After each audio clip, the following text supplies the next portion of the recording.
All right. Good morning, everybody, and welcome to Friday, May 9th, right? Today's the 9th.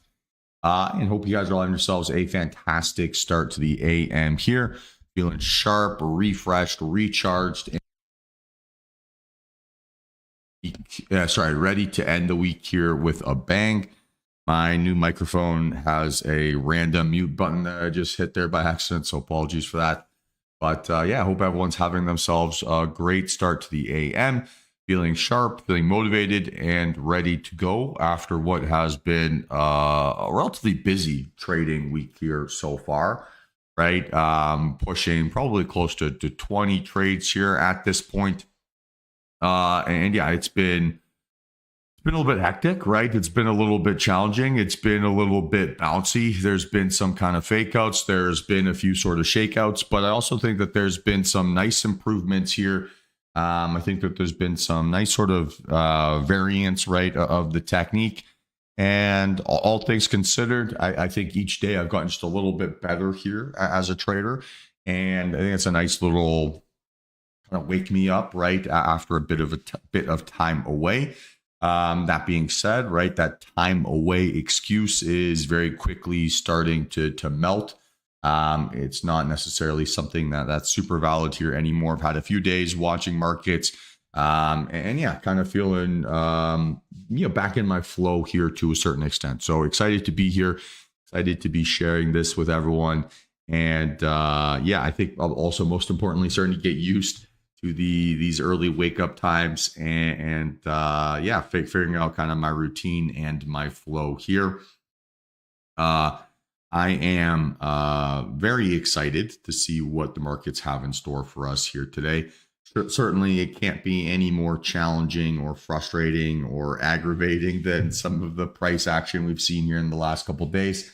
I think yesterday's fake out of being up literally $1,600 to losing, I think, $300 or $400 on that trade in the blink of an eye was like one of the most frustrating trades of the year. And obviously looking to avoid some of those frustrations.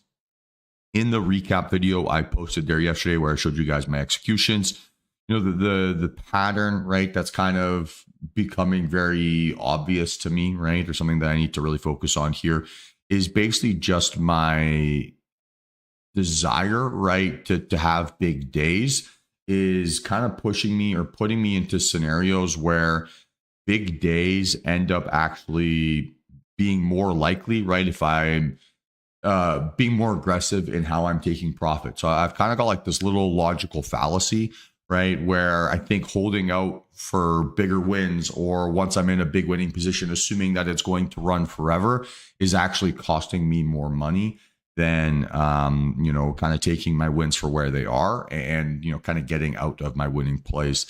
In those scenarios where I'm up 1R, 2R, 3R, right, even 4R, I should have no excuse to let those trades go red. And having two of those occur to me yesterday, it's kind of like getting spat in the face by Jim Cramer, right? It's like, oh my gosh, it's like you did this to me. And it feels like a little bit insulting, right? And when I say you did this to me, right, I mean that as like a self-imposed feeling. I think it's really interesting, right? That I think what trading is it's basically trying to avoid the ways that we self-sabotage ourselves. And for myself personally here, right, my form of self-sabotage this week has been effectively greed. Maybe it's trying to catch up, right? Maybe it's trying to do whatever. But yeah, that's something that I need to kind of focus on here and build out.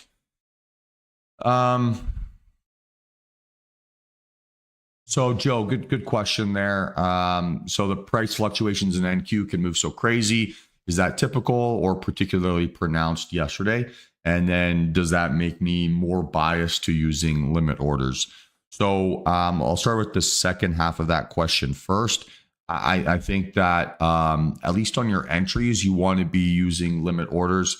The way that I use them is I effectively turn them into a market order. So I set my limit price to be basically my blue line, right, that I draw out on my screens. And then I'm looking for pullbacks underneath those blue lines or above, right, if I'm bearish. So I'm looking to get a discount relative to that price. What that sets up as, right, then in practice is I'll get the best fill under up until that limit order price at that blue line. And so it does sort of behave like a market order, but it just makes sure that I don't execute positions outside of my price. In general, with market orders, right, they're just sloppy, right? So they don't necessarily get you the most competitive fills, and they can kind of get you some random prices. So, in general, for entries, I wouldn't want to be using market orders there, like anyway. If I want to get out of position, then yes, I'll look to use market orders. But when I'm looking to get into a trade, it's generally not something that I want to do. I want to be precise with that execution, and market orders effectively take away that ability. Yesterday's price action was definitely, there was like a 15, 20 minute window where things were going pretty quick and pretty aggressively. And I don't want to be overcorrecting or undercorrecting for that. There's always going to be moments where price action moves fast. I don't think that it was faster or slower than any of those types of moments. Outlier day, outlier kind of trends breakout, but that happens, right? So I wouldn't put too much stock or too much extra thought into that. Really the difference there yesterday, right, with how I traded that is I was willing to basically trade that one signal multiple times instead of needing things to reset. So, if I'm getting that follow through, if I keep getting that elevator up, stairs down, breakouts, post confirmation candle, I should be willing to basically continue to play those moves instead of needing it to basically reset and go on. Because if it's moving that aggressively, I'm not going to get a chance for an entry on a pullback or the aggressive technique. So I have to be a little bit more, maybe more creative, right, in my execution of that. Again, I do think that yesterday was like a little bit of an outlier in how those situations are going to come up. I imagine it's only going to be like a handful times a year. But just thinking about it and watching back my trades yesterday, I actually liked that as a technique quite a bit. And maybe that's something that I look to kind of develop and build out, kind of going forward. We'll cross that bridge when we get to it. But yeah, I don't think anything there yesterday was like something that would demand me to change my technique. And then, just to mention, right, if your objective here is to use market orders, never use market orders to chase price. So what I mean by that, right, is if you're going to be looking to go long and you're going to be using a market order to go long, you should be looking to buy on the downtick, right? i.e., as price action is going lower. If you're looking to go short, you should be looking to use your market order to enter your position on the uptick, i.e., as the position is, or as the price is increasing. So what that'll do, right, is it'll kind of, sets you up for the opportunity to get like a discount that way, instead of chasing, right? And so you're going to avoid slippage effectively a lot better, right, in those circumstances. So just to recap there, right, I personally use limit orders for all my trades. I turn my limit orders into effectively a market order by setting a price and then clicking submit once it's under that price. And then nothing about yesterday's price action was like anything that would make me change my technique or would make me feel nervous or like, oh my gosh, this is an outlier. Those types of breakouts occur here, and they've been happening more often in sort of this pseudo Trump market. So it's nice to have some flexibility to trade them. But I don't know if I need to change anything here too aggressively. Sometimes it's a bit unlucky to get stopped out on a headline, and that happened to us twice yesterday. But we fought back, kept our cool, and made our money. So no complaints there. But besides that, here, team, excited to be trading with you all here this morning. Let's kind of get after it. So good morning, everybody. Welcome to another stream. And let's have ourselves a fantastic trading day as we encounter a flurry of Fed speakers. These guys, I was going to say motherfuckers, don't want to shut up here today. And that's going to probably be a pretty big narrative, right? I imagine there's going to be a lot of comments, probably a lot of kind of planned out and rehearsed type statements here. And let's make sure, right, that again, we don't get caught on those tape bombs like Robert is describing. And yeah, they are a part of the game, right? They happen to everybody. And so it's just understanding, right? We can't make that feel personal, because I promise you it is not.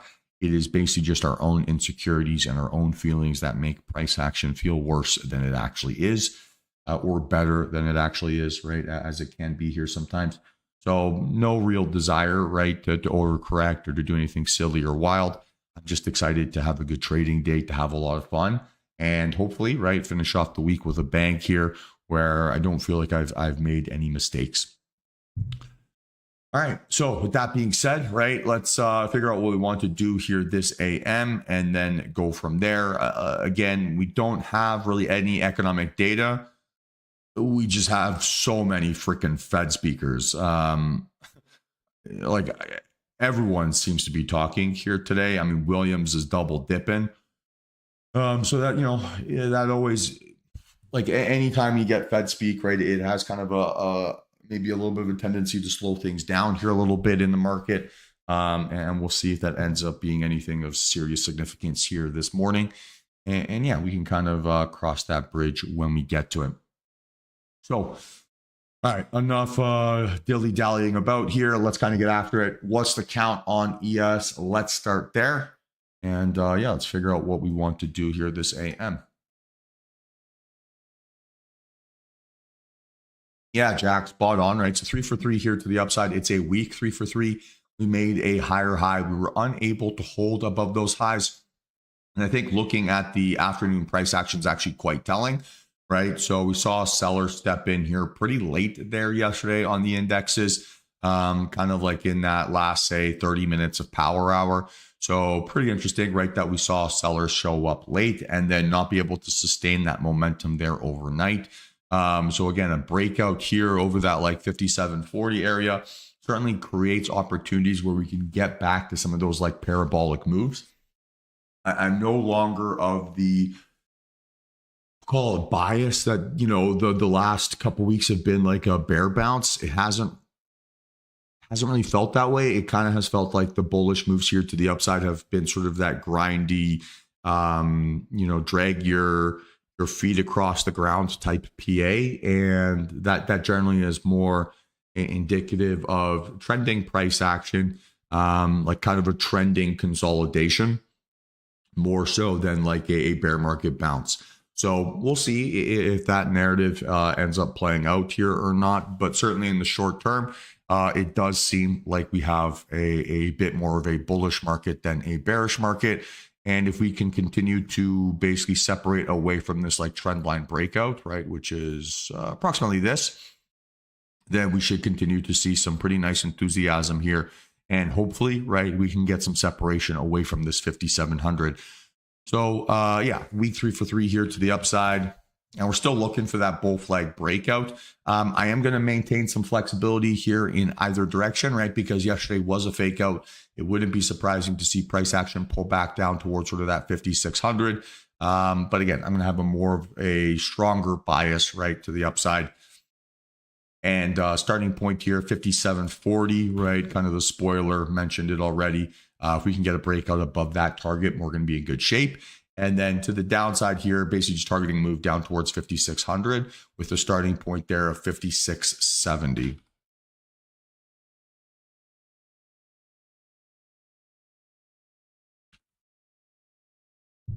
So plenty of space, right, if we can get it. I ideally, right, I would prefer to see the breakout here, give me that indication of trending price action. Well, let's make sure, right, that we have a strong narrative here. Would like to see maybe not Friday's high now, but a fake out above yesterday's high, right, would have to be the starting point. So I need a pretty obvious bullish failure here this morning, I think, if I'm going to be willing to be aggressively bearish. All right. NQ, similar, not so similar. How do we feel? Yeah, what kind of 2 out of 3 is it, Ajay?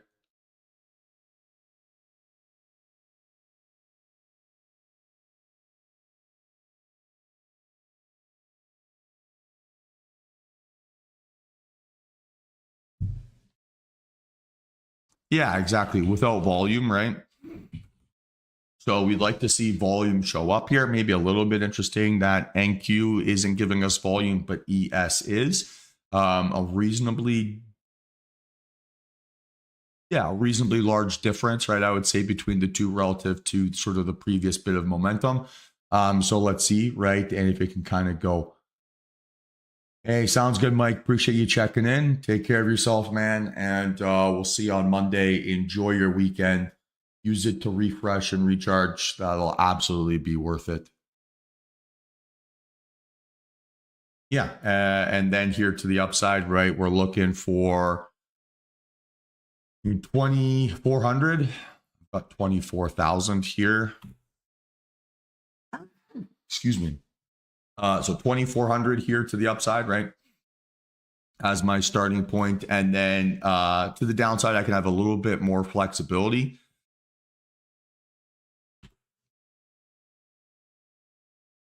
It looks like a low volume fake out here, right? And so I'll be targeting 2,100 as my starting point here. And then 20,000. And 20,000 was a pretty big level there for us yesterday. So I think that that's going to be worth kind of keeping an eye out for here again today. And yeah, we can kind of see if this thing wants to give us a reasonable form of momentum. Any questions about the indexes? Hey, CBA, hope you're doing well. Or 6BA, sorry. Perfect. All right. CL, how do we feel? What's the story? What's the count? Yeah, you're spot on, Jay, beating me to it here today. So 2 out of 3 here to the upside without volume. And we're holding, right, that sort of Wednesday rejection, right, that crude oil rejection here pretty well. And we're going to be looking basically for that 60 area to act as our support here, right, to basically push us back up towards those highs. So yes, pretty good narrative here, right, called ORB fake outs. Then a breakout towards 6150, right, was our pre-market high approximately. So we're at 60.50. So yeah, I'll go 61.50. That's fine. And then up and over here, we're going like 62 up towards 64.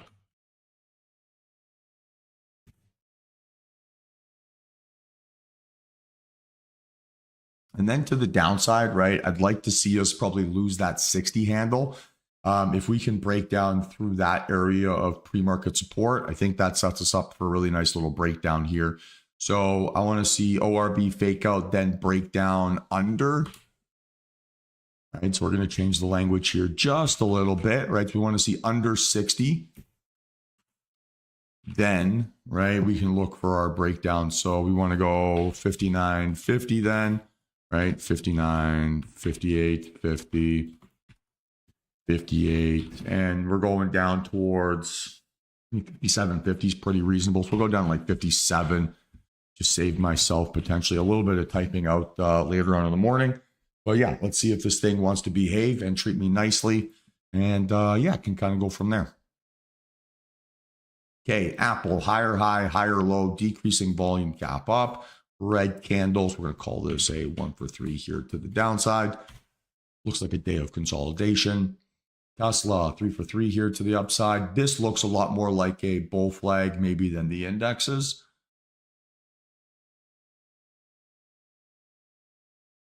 That's a pretty classic looking bull flag.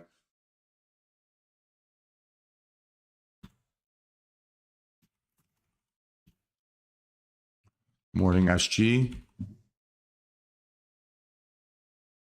Okay, Microsoft, right? Same thing, 3 for 3, but a week 3 for 3.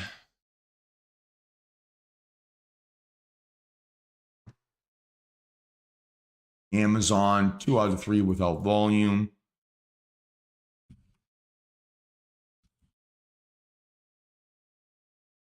AMD, higher high, higher low, red candle, decreasing volume, gap up.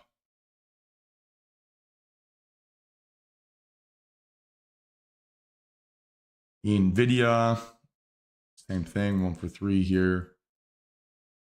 Excuse me.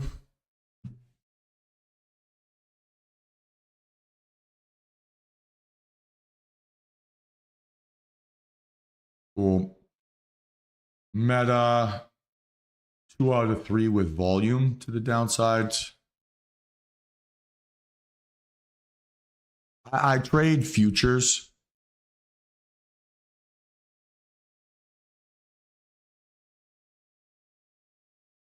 But I just look at the leading name so that I kind of can build up a story of how strong the indexes are, right? So the largest weightings in the indexes kind of tend to be the tickers that I look at here this morning.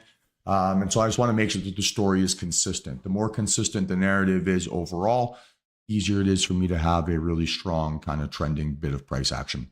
Hey, good morning, Suresh. Okay, Netflix, inside bar. Again, consolidation. Hey, good morning, Nick. Google inside bar, right? Makes sense. We kind of expected that there yesterday. And then the old Vixaruni, right? 22.14. So implied daily range of about 1.3% ish. And we're at about half of that move here pre-market. So we definitely do have a bit of space here still left this morning. And yeah, let's see if it can kind of shape up or come together and hopefully, right, just kind of put us into some good positions here this morning. We can have some joy and take advantage of whatever enthusiasm is available to us. Any questions here, team? Anything that isn't maybe clear here this AM? Let's kind of fire through some of that stuff here now. Otherwise, yeah, well, let's kind of figure out, yeah, how to absolutely dominate today's trading day. Mouse finger is definitely a little bit sore. It was what 12 trades yesterday. I think it was the mouse finger was sore and my voice box. You can hear it. It's a little bit battered and bruised too.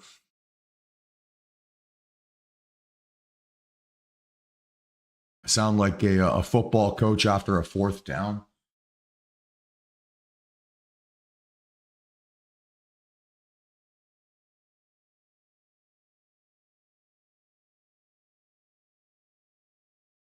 Yeah, so I actually worked for a pretty big fund, and yeah, we would buy the indexes and we would trade the indexes. Though we would do that in a couple ways. So we would have kind of like positions in the futures that we would use to hedge basically exposure against. And then we would create basically tradable baskets where, hey, good morning, Jay. We would create tradable baskets that were basically be replicating the indexes, right? So each name in the index has like a certain weighted percentage. And so we would create that own replication of that right internally. And then we would add to positions or trim to positions based on whatever bias we would have. So yeah, institutions absolutely do buy the indexes. There's a tremendous amount of index tracking funds in general that will purchase a ton of stuff. So yeah, that's definitely something that is there. I think where you will see things a little bit differently from like a retail perspective is that institutions trade options pretty differently than how retail trades options. There's just not enough liquidity in most options for them to trade them the same way that retail does. But yeah, there's a million different ways to be able to trade the indexes if you're a big fund or a bank or something like that. Anything else here, team?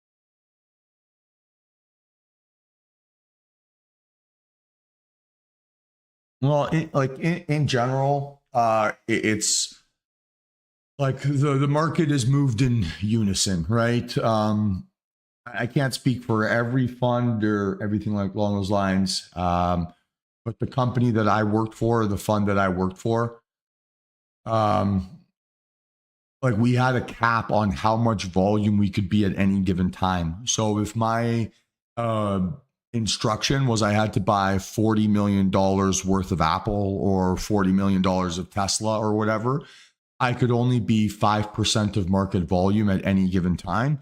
And if I was like at 5%, I'd probably be getting called into the office talking about how I was like trading too obviously. So obviously different funds are going to have different approaches there. Um, but it is like a herd game. And generally, if you're exceeding that 5% target or you own more than 5% of a name, you're going to be drowned in paperwork, right? You have to basically report that stuff to the SEC. You have to report your holdings. You got to do all that kind of fun stuff. And I think a lot of funds don't want to disclose their positions. And so it's a little bit, yeah, they try to play like a bit more of a cat and mouse game and try to avoid basically showing up on the radar of places.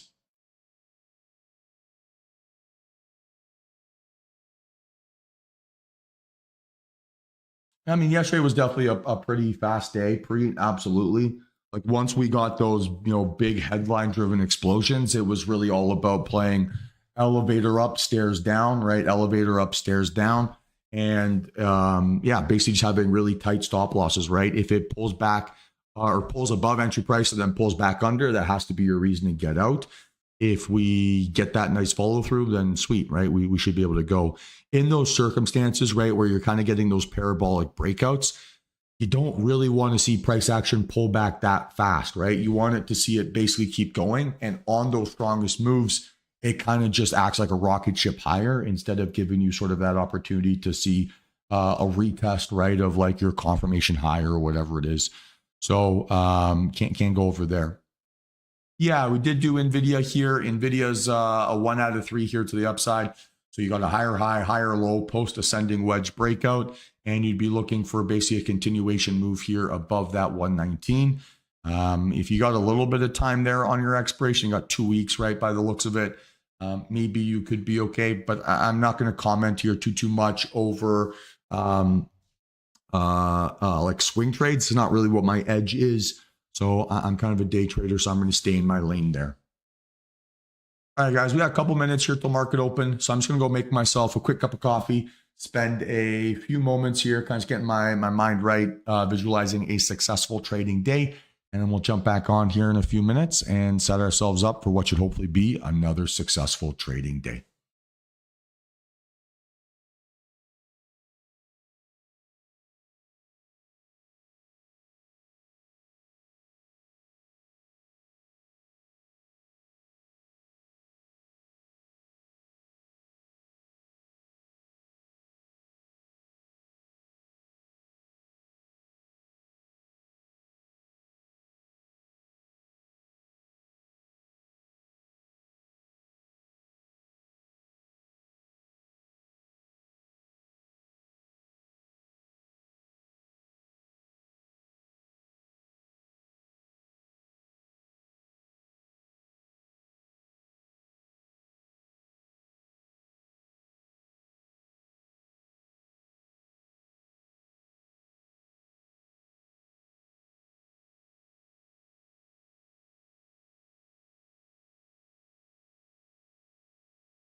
All right, guys. So that's market open here.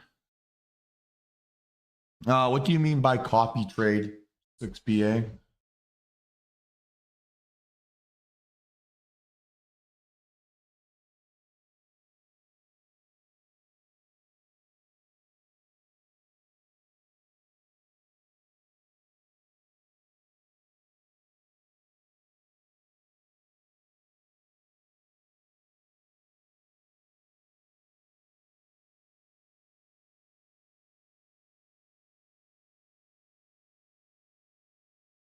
I think a lot of people do. Yeah.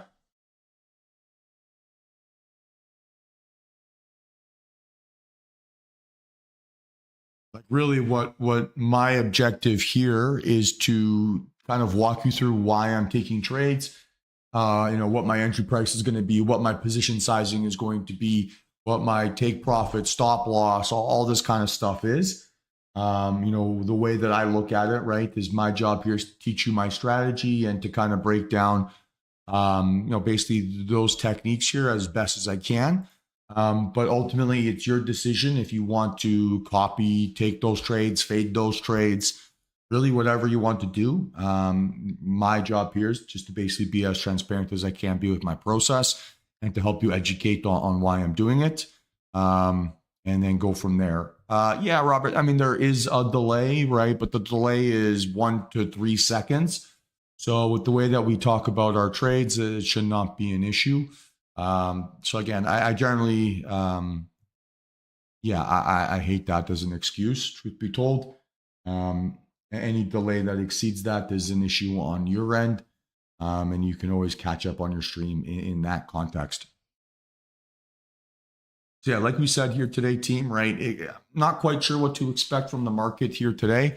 Obviously, ideally, would like to see like some nice breakouts and to see some nice kind of bit of like trending, like kind of price action. But with just 25,000 Fed speakers on the docket here today, I'm not quite sure how likely that's going to be, or what the sort of probabilities of that are. We'll see if that ends up kind of happening here, right? Or sort of what level of enthusiasm ends up showing up in the market here today. But I am optimistic that there is going to be at least some expectation of some action. And hopefully you can kind of go one for one here today and not have to do anything too crazy and start the weekend a little bit early. I don't know about you guys. I got a nice hike planned here for later this afternoon. So that's going to be absolutely wonderful. And we'll see how the rest of the day goes.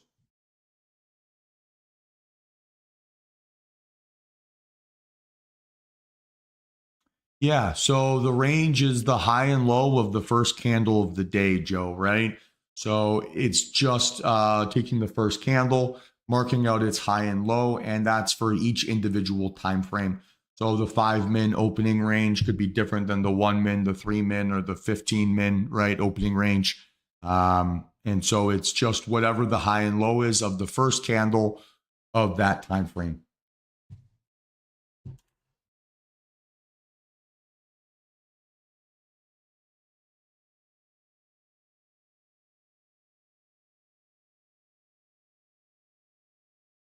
So, like I said, right, the opening range on the 2 min could be different than the opening range on the 10 min. So it's just whatever the first candle is of that time frame. I'm marking out the highs and the lows. My script does that for me automatically, so that's why I use it.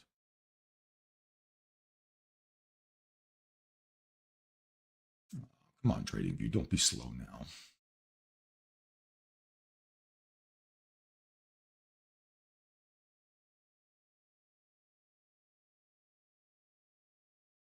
Okay, ES, right, pretty weak breakout there. Same thing with NQ, right, pretty weak little breakout there.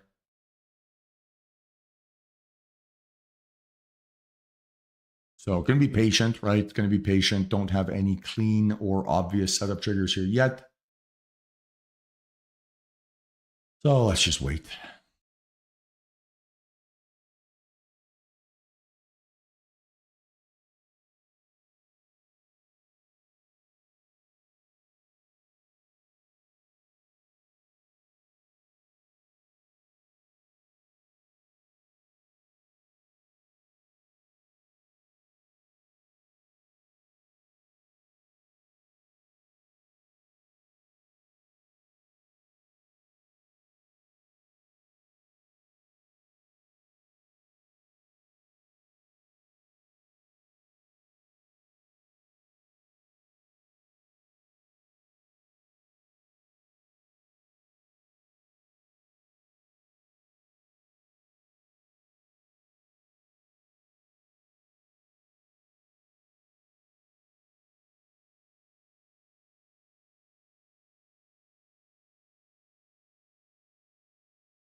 Again, we have no 10 a.m. data here this morning, so I don't necessarily have any restrictions, right, on basically when I'm willing to place a trade here today.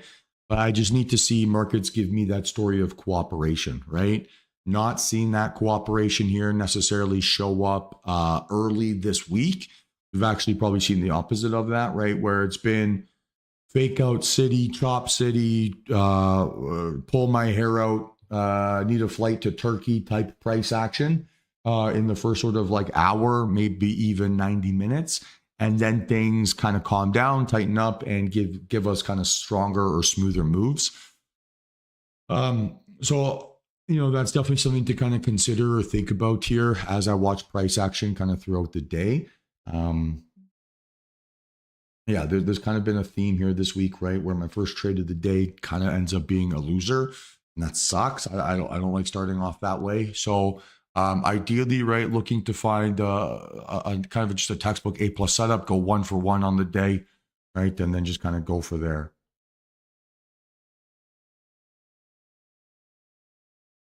Yeah, I don't know if we're gonna get the volume right on this 3-minute candle here on NQ.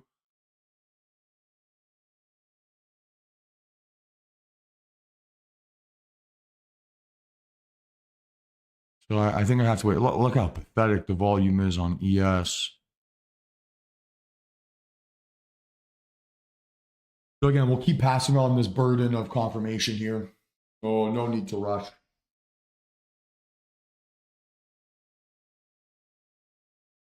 And those like almost are like always the most frustrating.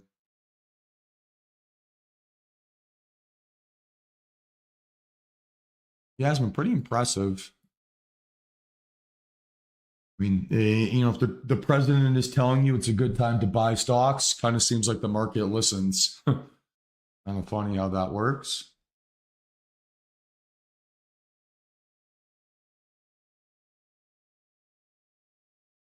And NQ probably not going to give me that increase in volume standard here.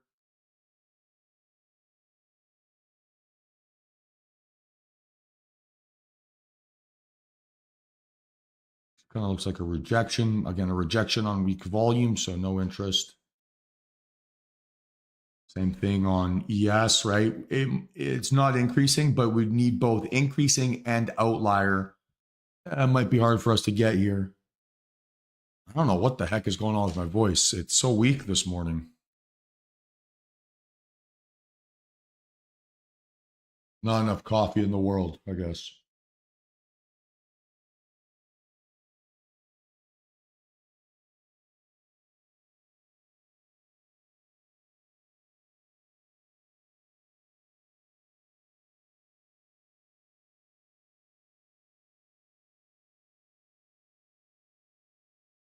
It might be, Greg. It might be.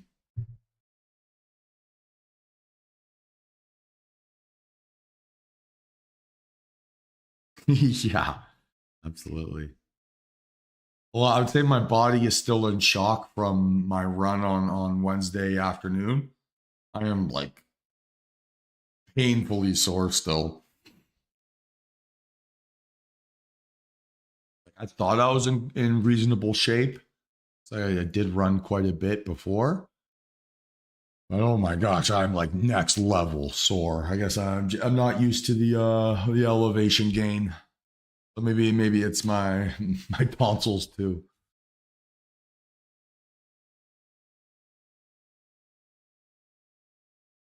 I mean, this is also a me problem. But like making the cross country move, packing up all my stuff, dealing with all that kind of garbage, right? Dealing with like lawyers and all this fun stuff, right? Closing. It's a lot. It was a lot of stress and like a lot of exhaustion. And so I think to a certain extent, maybe my body's like telling me like you need to slow down a little bit. You got to lay off the nicotine gums. You got to lay off the glasses of wine on the Friday night. You got to just focus on sleep and healthy foods for a little bit.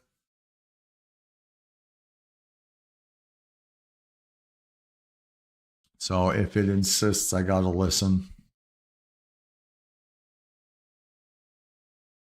Kind of interested in this NQ. Rejection here, strong enough candle shape, right? Body of the candle is larger than the bottom wick of the candle. Pretty tight range, so I'd be looking for a move down towards sort of that 2R range, right? Which is my red line here. And for now, we'd still be looking at the pullback entry technique with the stop loss of 275. So from a math perspective, right, if I want to stay within my max loss number, I would need an entry around 250 or better, which now seems a little bit unlikely. It just made a lower low. So now stop loss would have to be 261.50, right, using the aggressive entry technique. And that gap is 23 points. So yeah, okay, we could start to look for stuff here.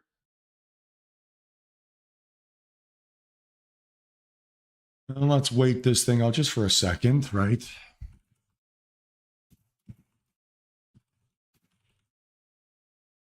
Just make sure that this 240 is actually acting as support here for a move lower.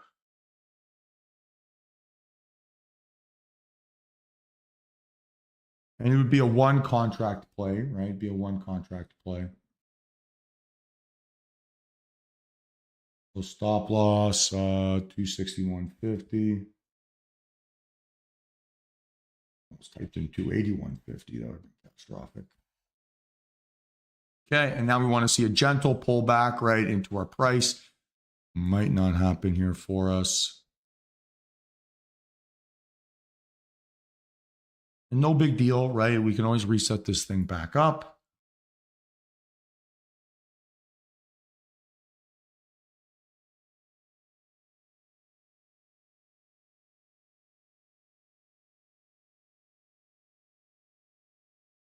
Should get increasing volume here on the 5-min, which again would be a good setup here for me.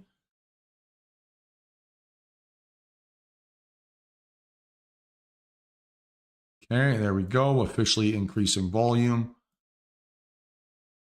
And target would be 155.50.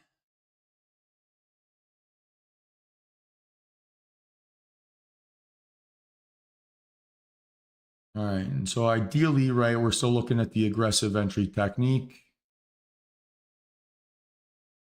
And we're looking for a breakdown here now under that blue line and then a gentle pullback back into it. And that would allow me to have my stop loss at, we'll say 22.33. So I could go slightly small or slightly more aggressive here with my position sizing, right? If this thing cooperates. So far, not giving me that cooperation narrative.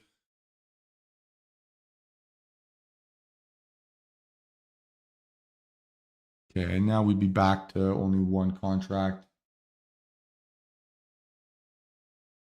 But didn't give me that stairs back up type pullback, right? Kind of gave me elevator down, elevator up. So not quite ready for an entry here yet.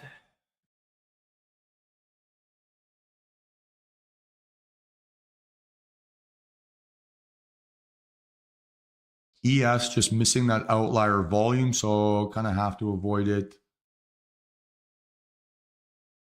Okay, and NQ can't pull back too much more, right? I basically can't get this green line to be above this blue line.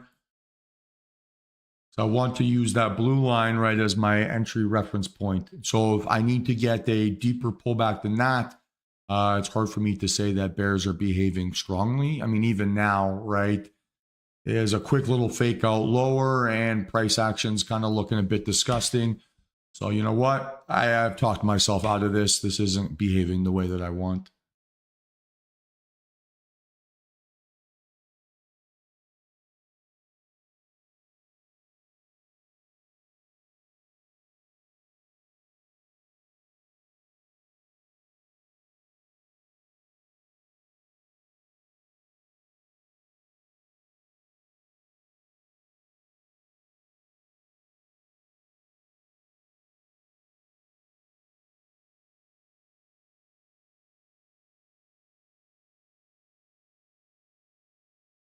Ooh, those 10 minutes look even worse.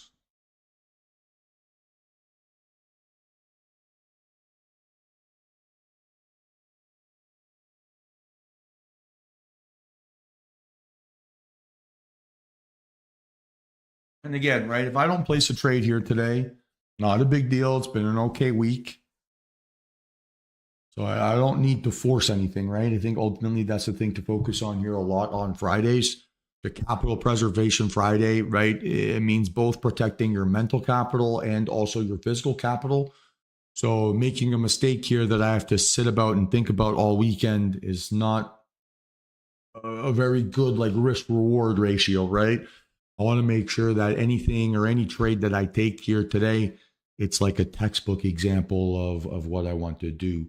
If I'm going to be doing my review video right in the afternoon, I I don't want to have to talk about a mistake, right? That's kind of embarrassing. So yeah, really the priority here for me today, focus on the variables I can't control, put myself in a good situation, right? And yeah, make sure that I finish happy with how I traded. And then if I'm happy with how I traded, right, then the P&L is going to take care of itself. So I'm not optimizing here for a green number at the end of the day, right? Judging myself on a day-to-day P&L basis is like a little bit too exhausting, but I'm trying to judge myself on basically my ability to follow my process and follow my rules. The more that I can avoid basically, I don't want to say scenarios, more that I can avoid basically just obvious examples of self-sabotage, the more my P&L ends up in the places, right, that I want it to be. So I'm trying to play the long-term game, right, kind of zoom out and play for sort of like the second order consequences. And if I can do that, right, that's going to put me in a great spot.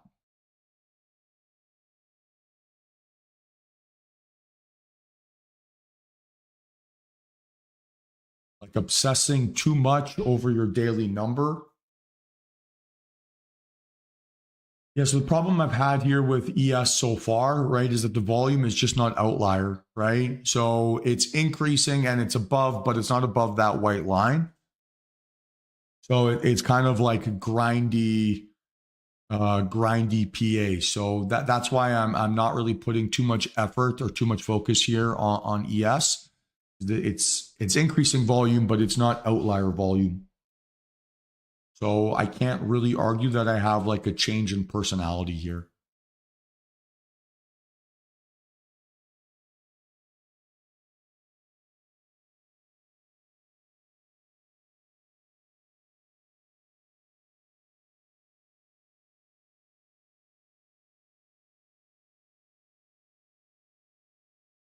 Yeah, NQ, if it wants to give me an opportunity for sure. It's not or this candle wasn't an inside bar. And I would need it to, I would need an aggressive entry, right? So if I'm going to be playing this breakdown, I want to see basically that 221 area, right? Or that blue line act as support here for a downside move. So far, it's kind of acting as resistance. So getting an entry above that, I think, is going to be, it's kind of like a low probability entry because I've seen price action fail there before. So I don't want to assume that it's not going to bounce here again if I've seen two circumstances where it has. So what I'd be more interested in, right, is if I can get that aggressive entry technique on a breakdown under where I can use that 220 handle as like my entry target, basically see elevator down, stairs back up into that zone. Otherwise, base expectation is chop and frustrate, right, until proven otherwise.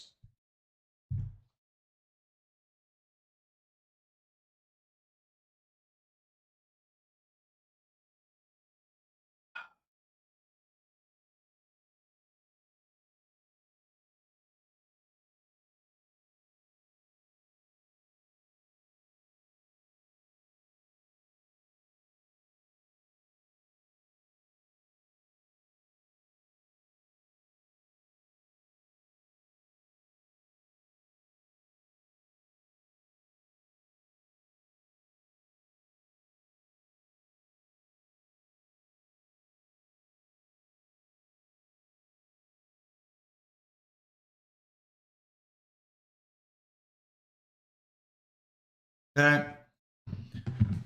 So this is kind of what we're looking for here, right?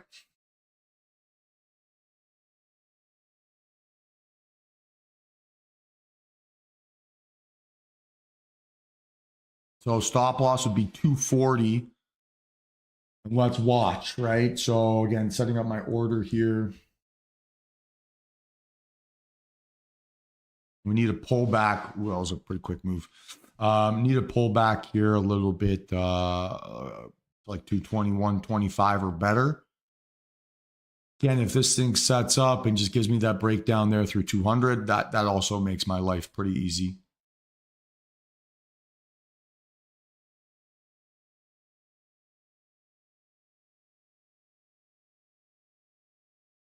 So I need kind of like a gentle 10-point pullback. I'm not sure if it's going to happen here yet.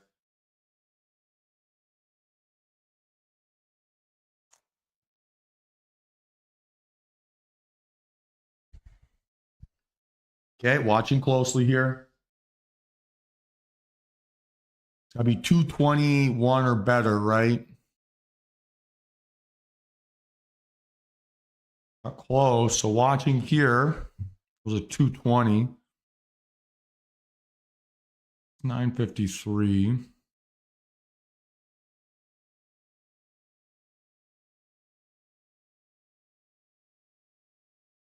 Okay, so far so okay. So now we're looking, right, for this to give me that same pullback here again. We've seen that 221 kind of act as support here for a downside move.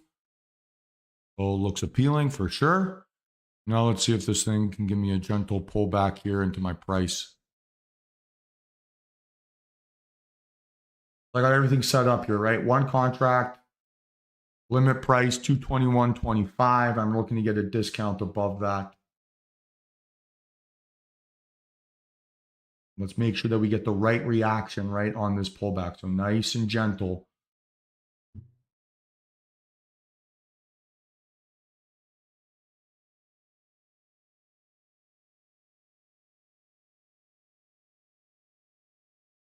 Okay, guys, so I am in average price 2228 on the dot, 2228. One contract, right? Stop loss at 240.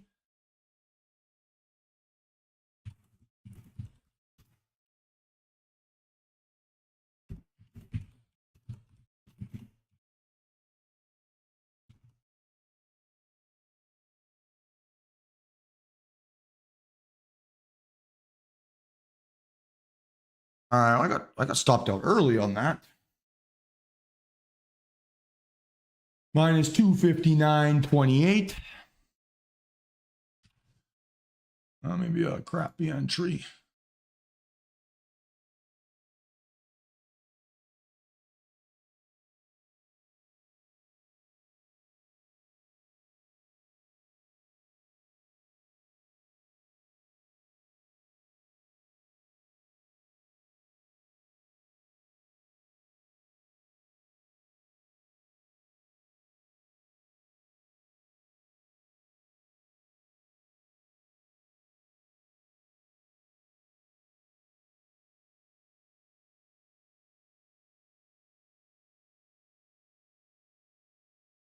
Kind of annoying.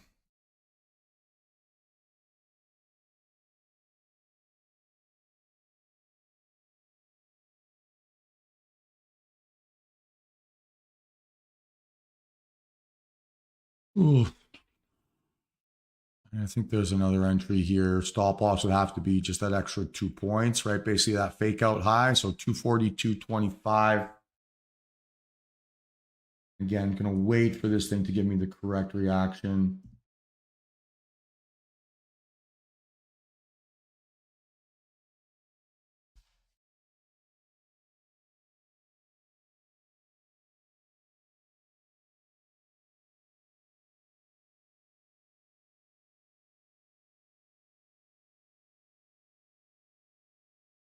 Again, quick little fake out above my entry price and then back down. Classic.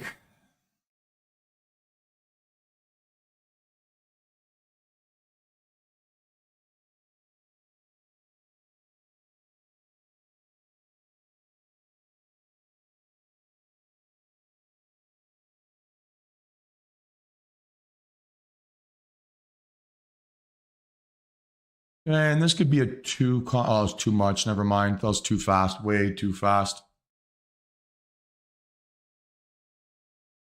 All right, short setup is dead.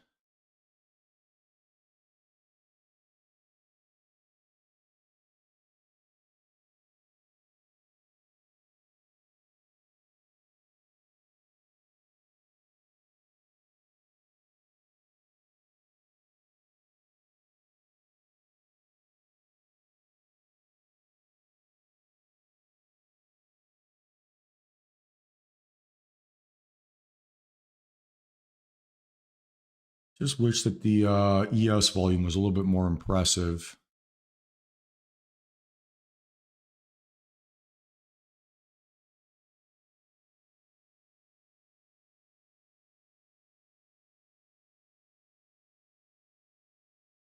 Is this again the equal move higher, equal move lower, 22 points lower?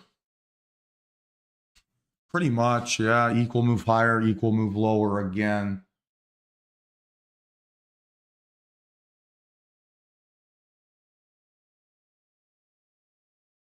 Very interesting.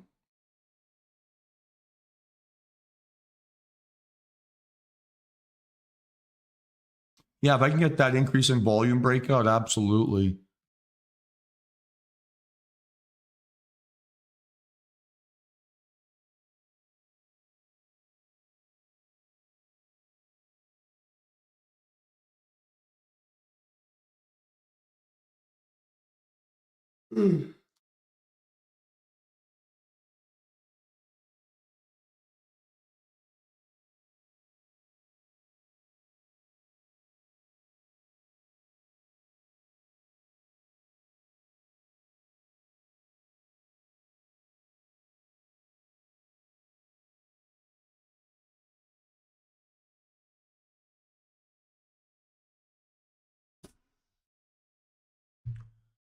What I do like about that previous trade, at least, right, was that I kept my risk pretty tight. You know, $259 on that. I think that was a worthy risk to take. A bit annoying, but a worthy one.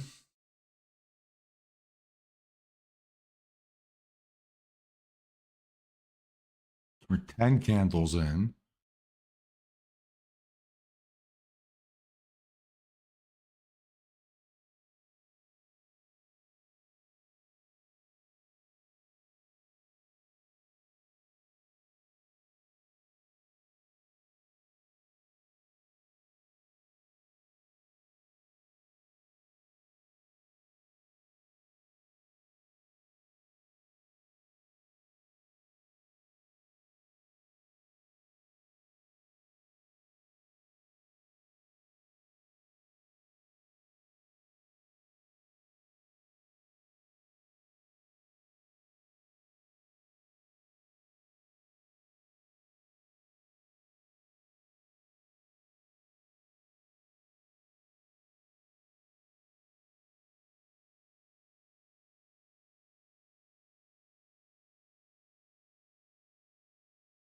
So it'd have to be something like this.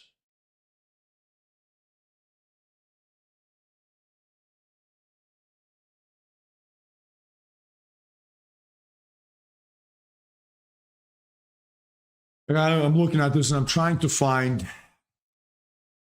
some sort of indication of bullish strength besides that it like just invalidated that fake out here so quickly. But I don't have that outlier volume. That's probably going to slow me down here just a little bit. This looks really tempting.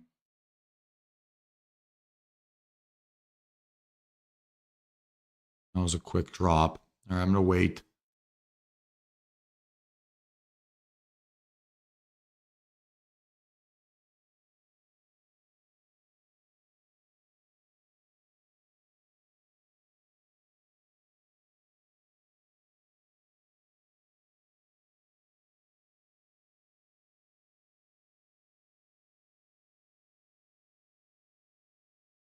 One contract, right? If it does come together,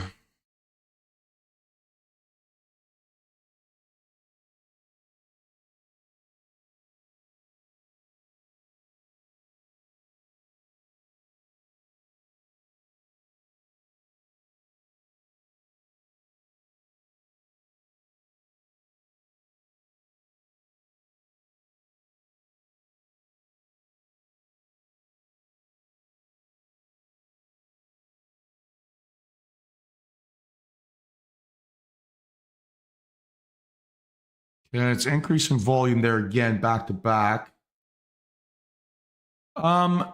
No, I would still look at the volume here on the mini. I wouldn't look at the volume on the micro because they're a one-to-one correlation, right, on how price action is going to move.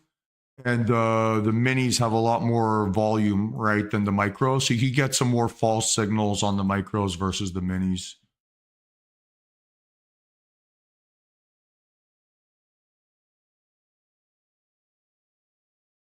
Okay, so I am watching this here again to the upside. Stop would be 255.50.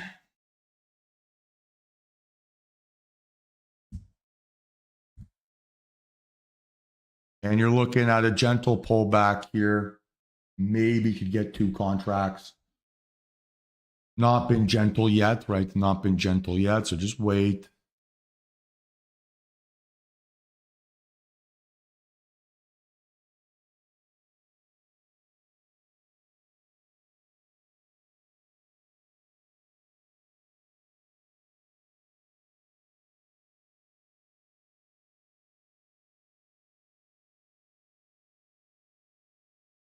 Okay, no dice.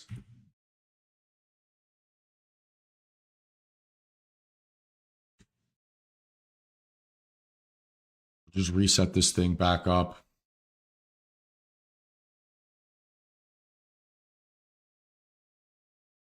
CL, this is the thing to focus on.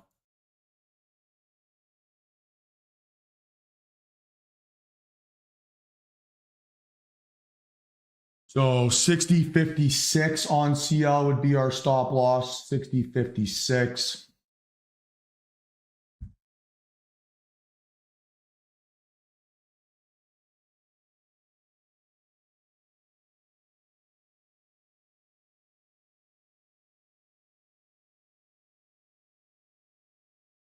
Okay, I'm watching this thing closely.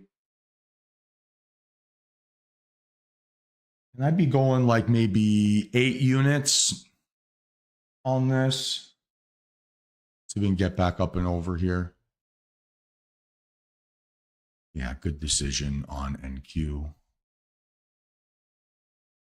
I love NQ, but sometimes it makes me feel a little bit too aggressive. All right, so CL here, right? Invalidating that breakout, larger volume on this rejection. So now we're starting to look for a bearish scenario, unless this candle somehow magically closes green, which it did not.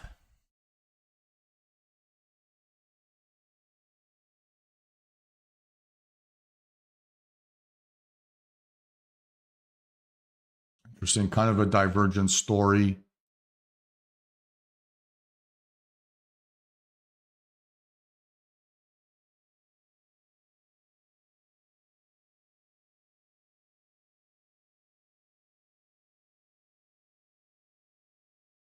It'll have to be 44.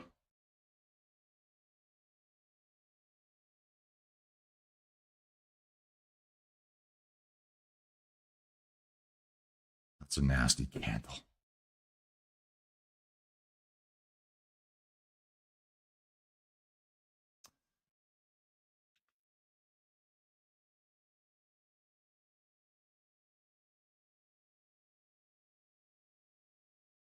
All right, let's keep an eye on this. I'm going to wait it out.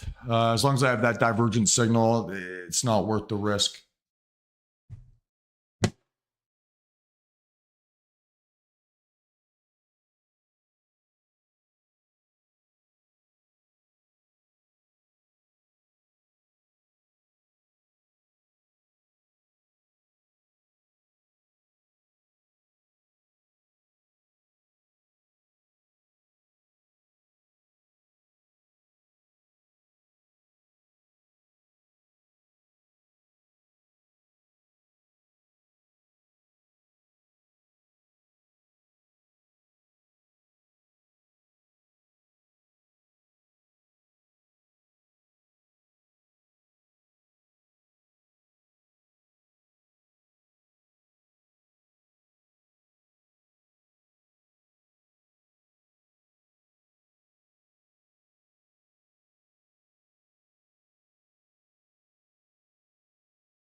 Okay, so again, right, so far not really missed anything there on ES and Q with some tremendous fuckery.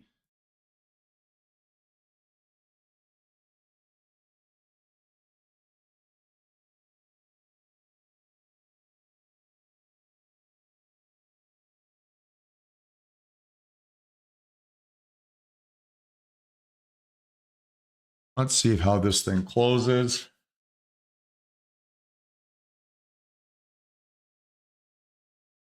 But very, very bouncy start here to start the day.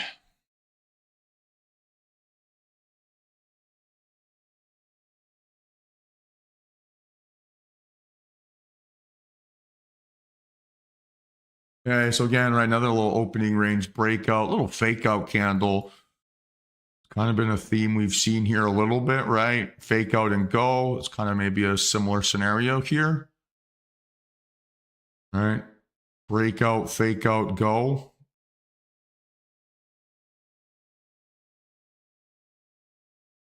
So if I could get this on the fake out low, that would be a really interesting entry.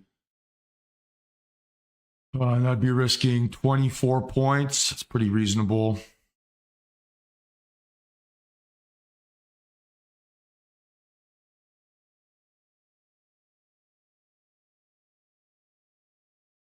So again, watching NQ here to the upside. Entry would have to be under 254.50.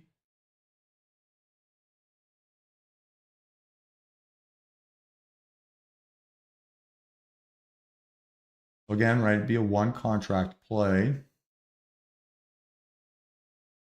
Stop loss would be 230. 2230.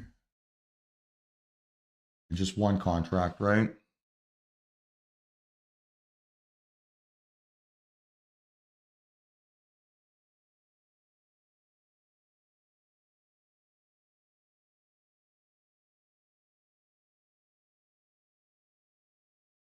Hey guys, so I am in average price 249, average price 249. Let's see if this thing can go.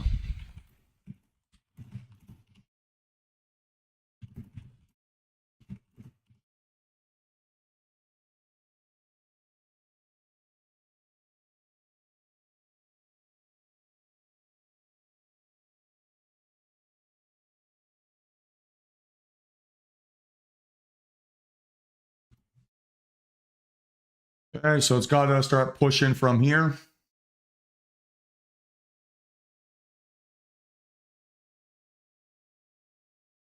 So far, so good.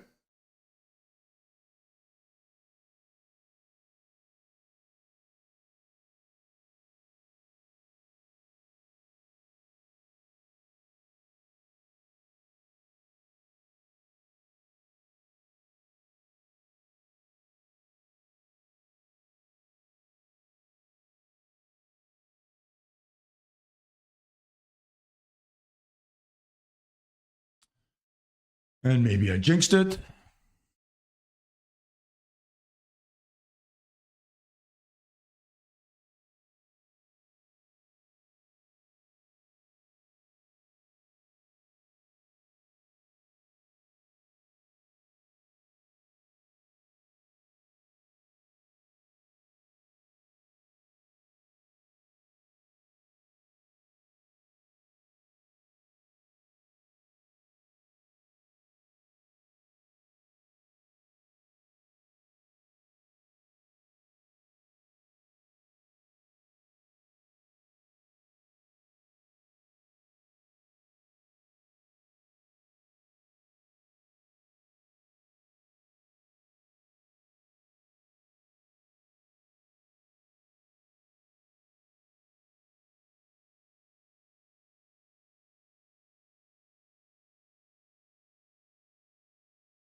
Gotta push here.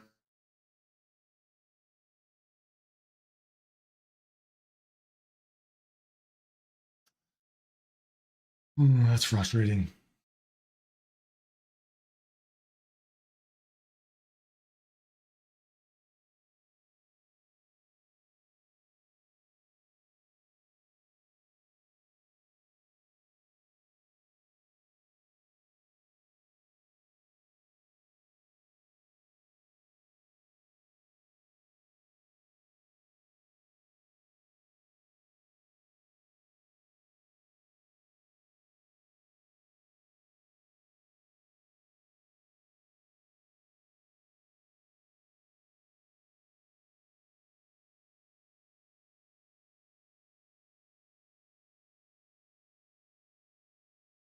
Great entry, Greg.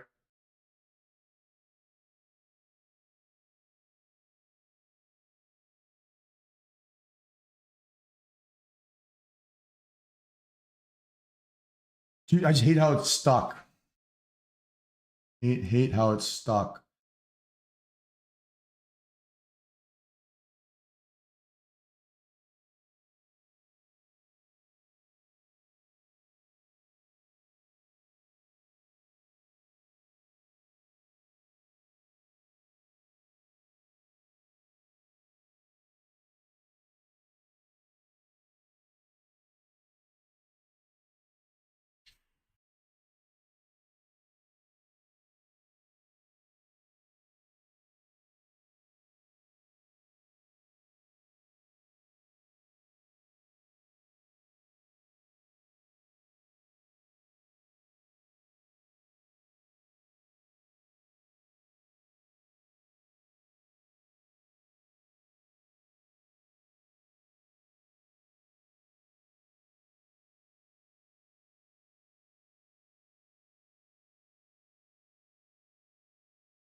Basically been 8 points offside for the entire trade.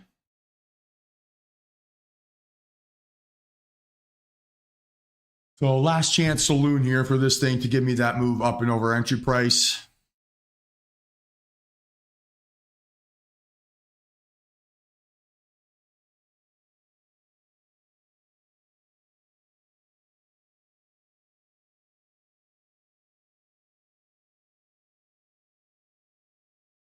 Come on.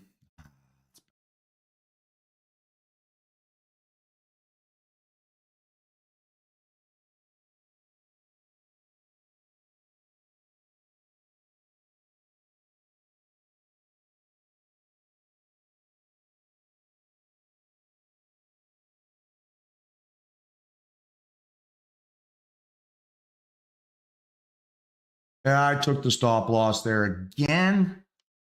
Man, I keep starting every day like this. So bullshit.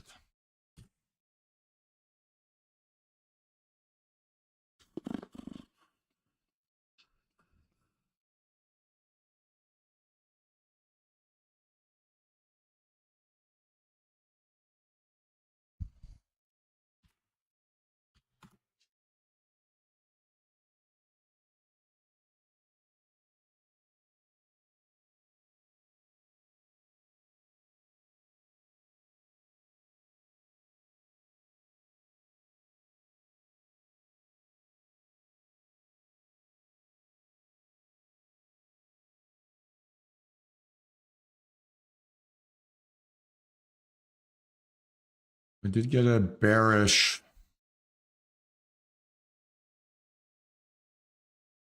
signal here on CL.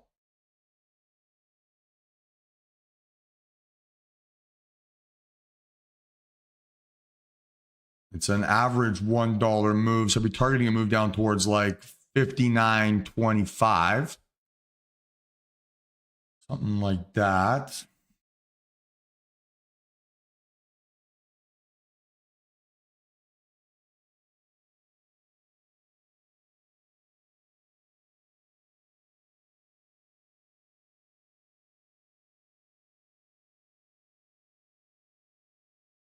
So stop would be 60.36.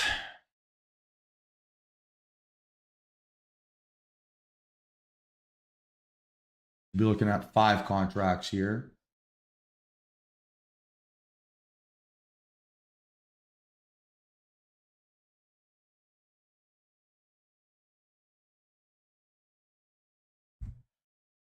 Okay, so watching here closely.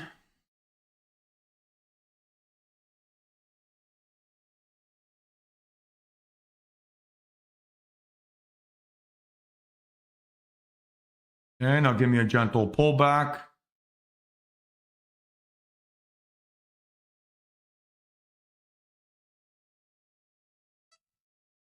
All right, guys, so I'm in at 60.27, 60.27, 5 contracts, mean reversion set up here.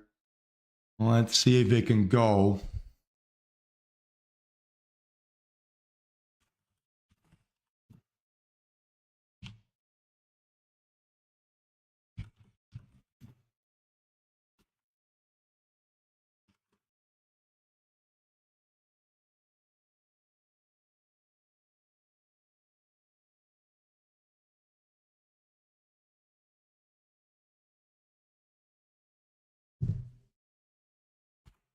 And not the perfect start here.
Come on.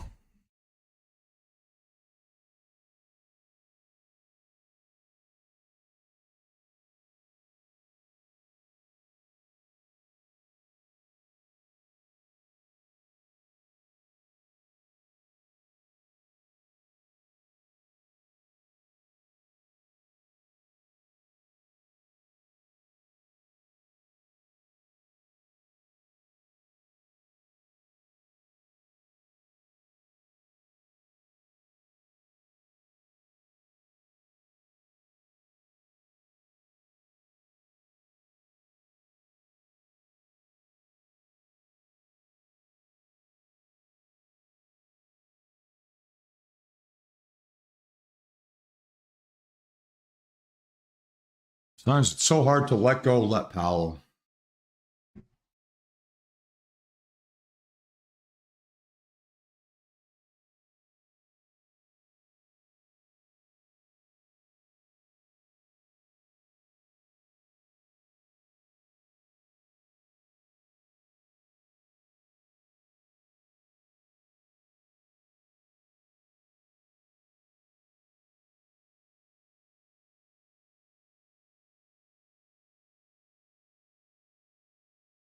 Come on, flush, flush, flush. You want to. You want to.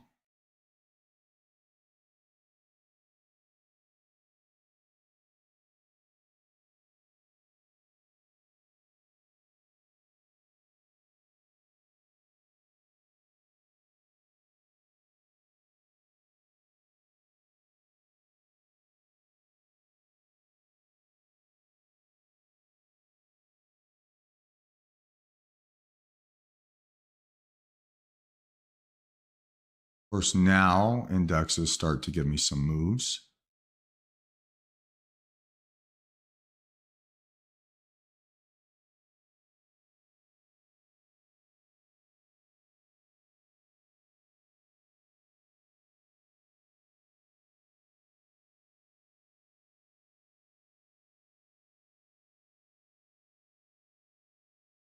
Yeah, straight up, Tom. Agreed.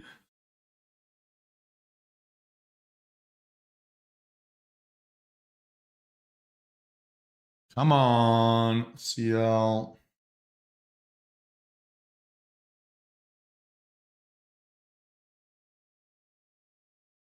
Oh, that's a bad jump.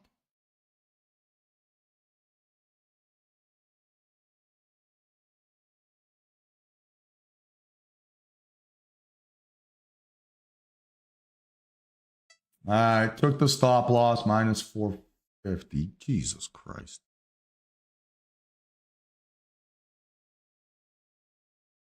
All right, so watching NQES.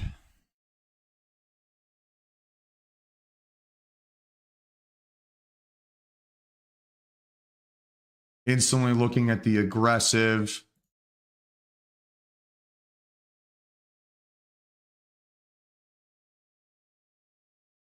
And I'd be targeting 21.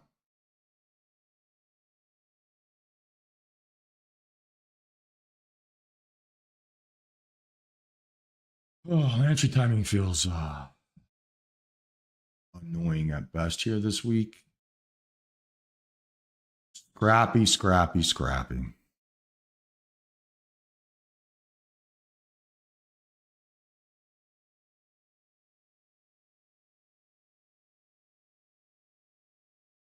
Okay, so 2192 would be the stop. Short, right?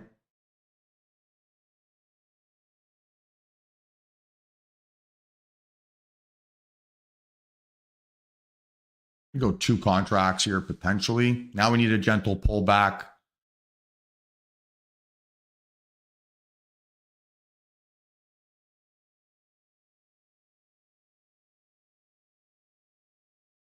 Oh.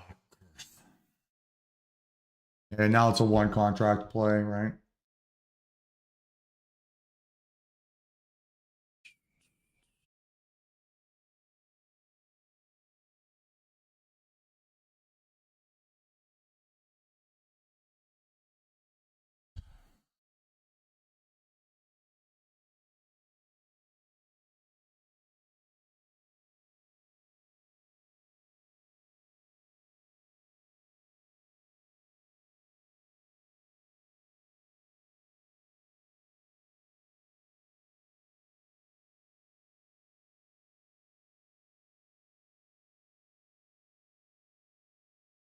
Okay, still watching here.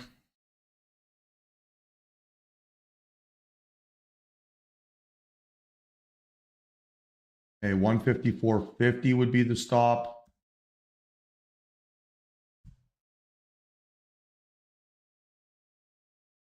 Two contracts I could do. Oh, pull back gently here. Come on.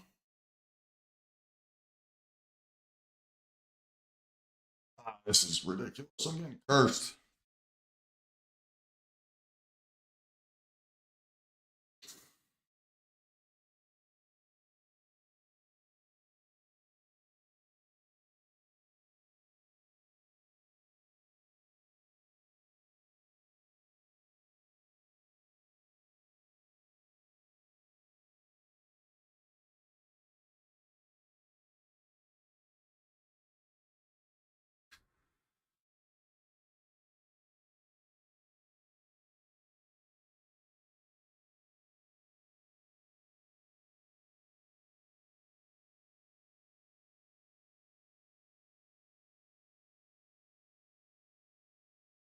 Okay, so again, we'll reset this here. Oh. Damned if you do, damned if you don't, right?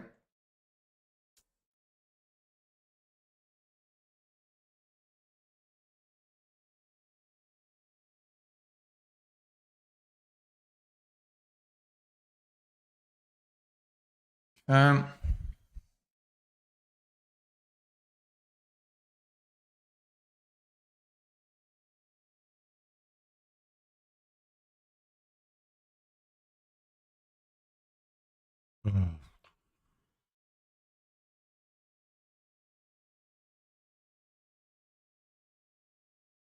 Market's been very frustrating this week.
All right. So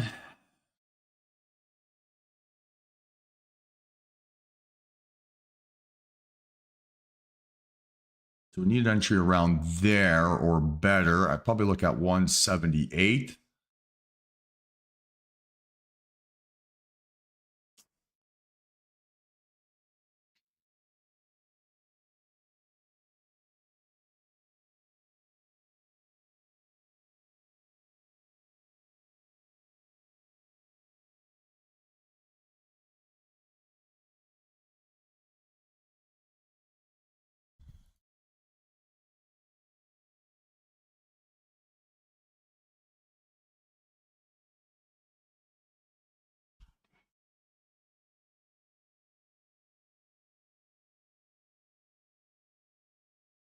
I hate fighting for P&L.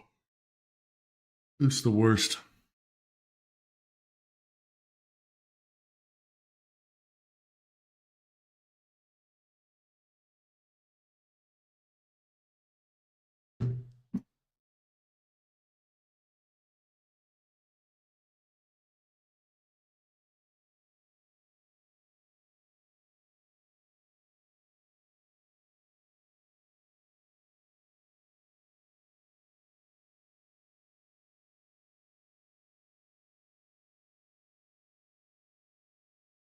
So effectively, gave back all of yesterday's P&L here so far.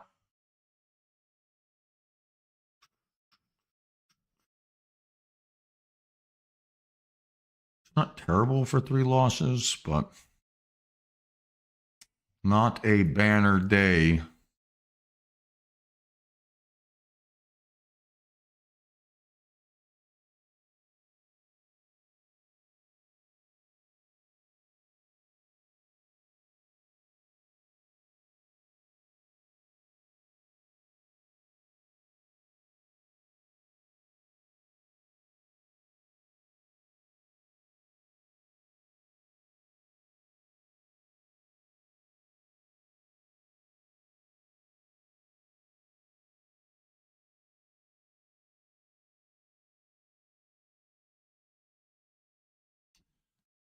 Oh, one day up, one day down. One day up, one day down.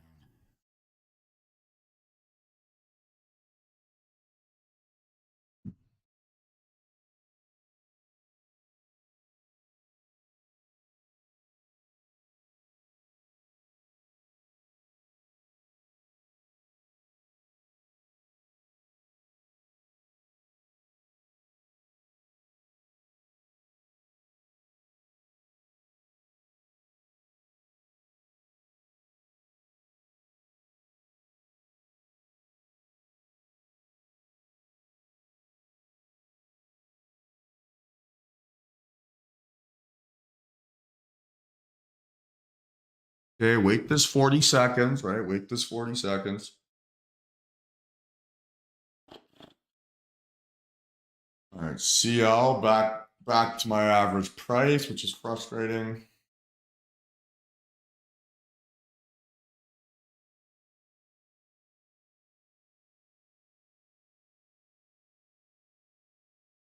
And we're waiting, right, for this to basically go inside bar, and then I can go aggressive entry technique here on a breakdown. Kind of a best case scenario, I think.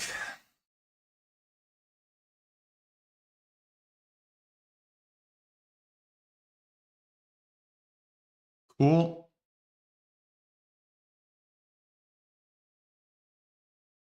And so we want to go aggressive technique here. Stop loss as is 130, about 131.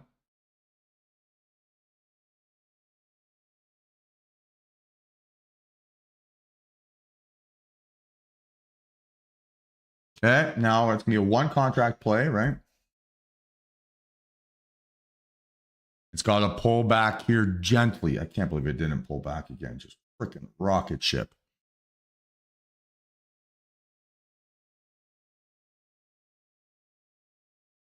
This is so frustrating. Okay, watching.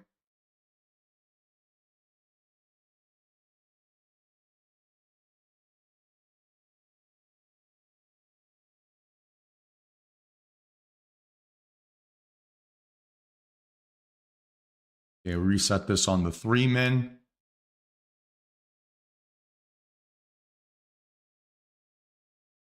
I go pullback technique here. That would also be interesting.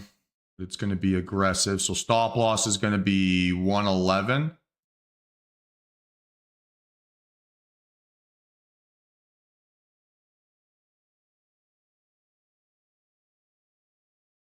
Awesome work, AJ. Congratulations.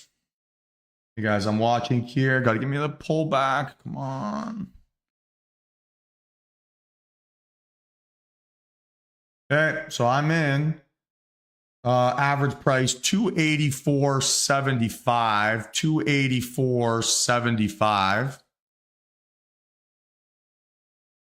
One contract, right? Stop at 110.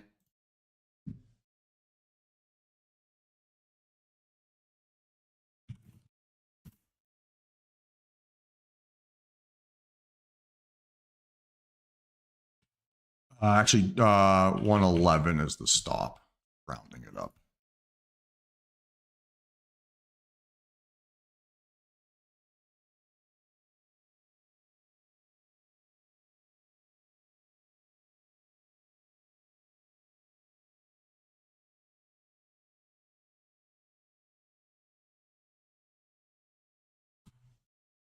Okay, this has got to be its spot where it starts to flush.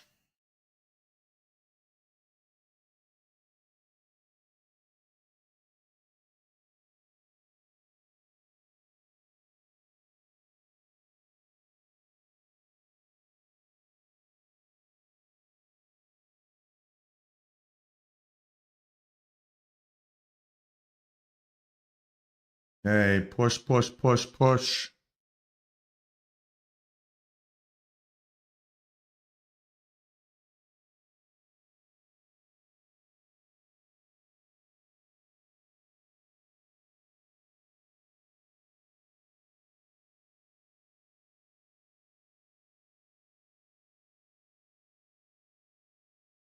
Come on, close is a strong candle.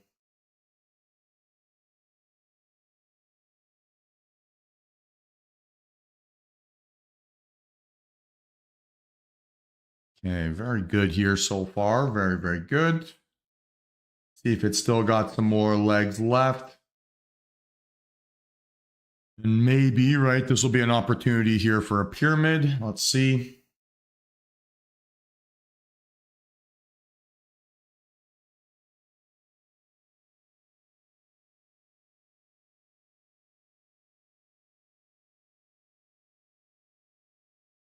Okay, right. And if it's going to pyramid, I'm going to have my stop loss here at 267 for now. Let's just see if it finds support. That was a little bit of a fake out. So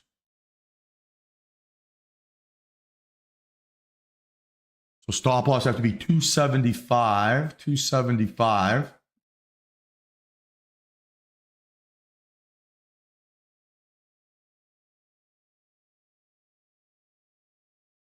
Now it'd have to be higher. So now I can't pyramid.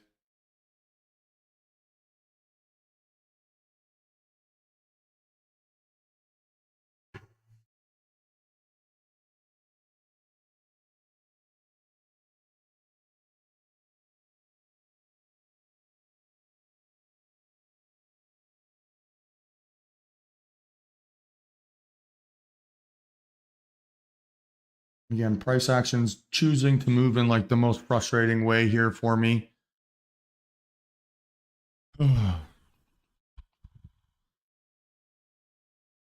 Gotta start to break down. Come on.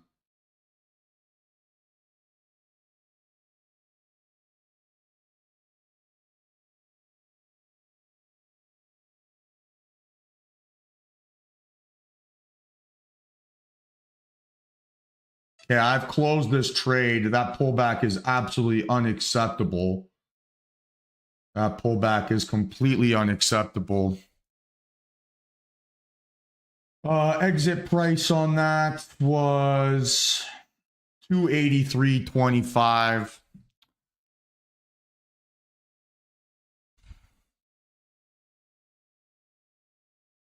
Or 083.25.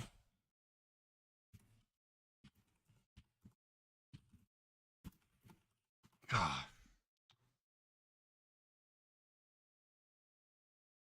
Just when you think.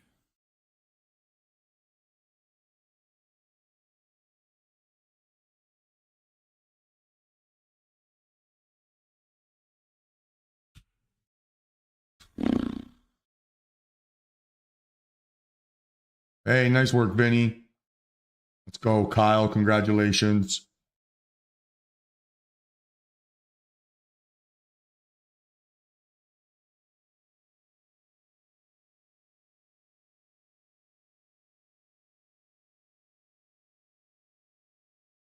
Again, right, if this thing sets back up, I can just look for the aggressive entry technique here. Oh, man, that little pullback to 89 and then back down. Like, that's so insulting.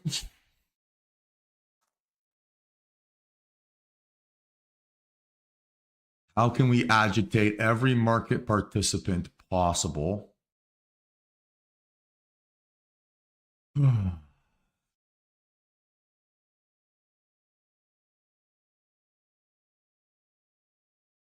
Again, right? It's like back to entry price here. What would have been entry price?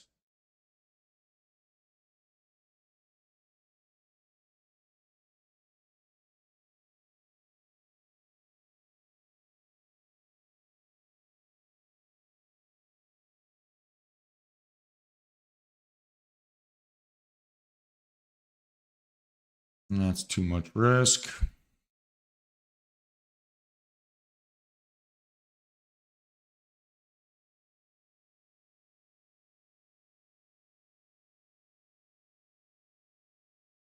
And a good decision, right, to have closed that trade where I did.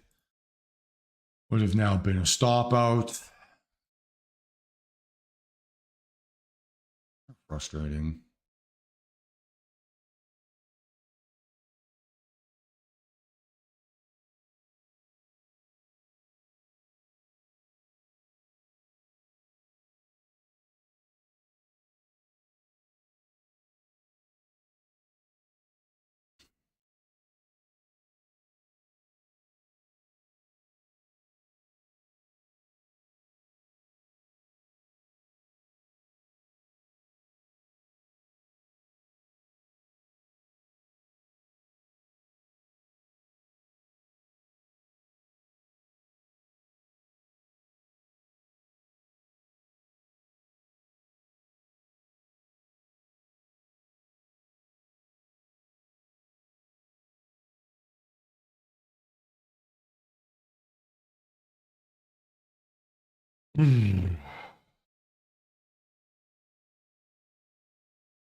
Can this give me increasing volume here? Let's see. Yep. All right, so I can look for a long here on this failed breakdown. And this would be a move targeting high of day. So it's a pretty decent sized chunk.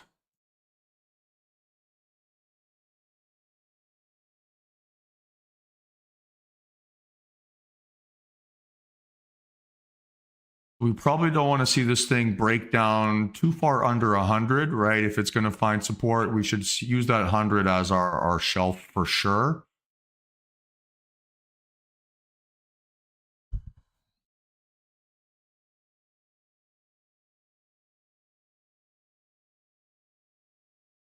Stop loss would be 2102.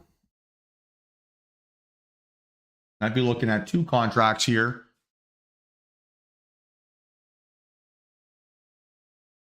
Let's wait though. It's better. Okay. Give me the pullback.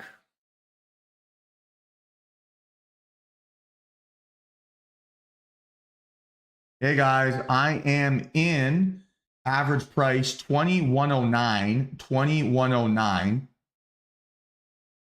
2 contracts, stop loss 102.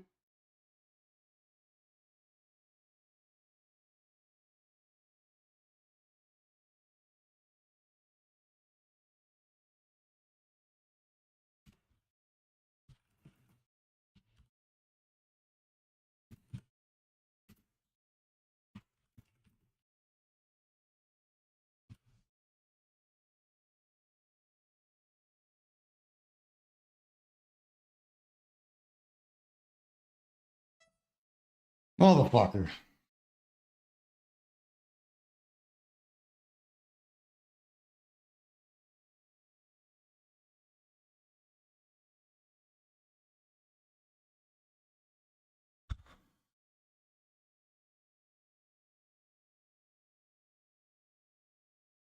It's so frustrating. Keep getting shaken out of absolutely everything. Yeah, and this is still setting up with the thesis. I just cannot get my timing right to save my life.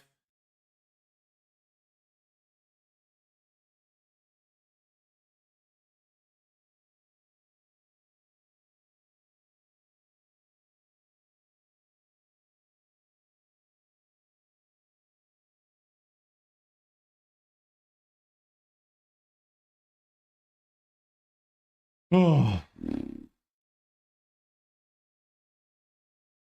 oh bullshit.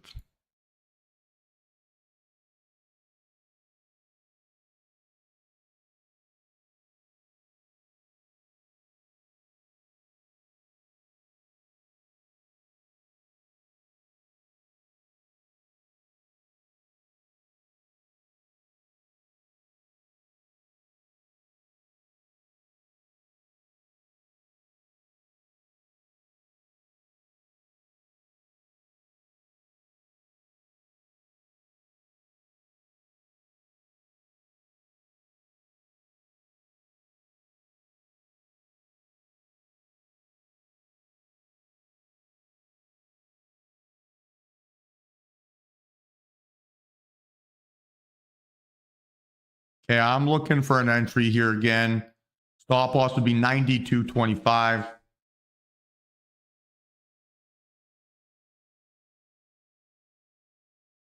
So mean. Has to fake me out on absolutely everything.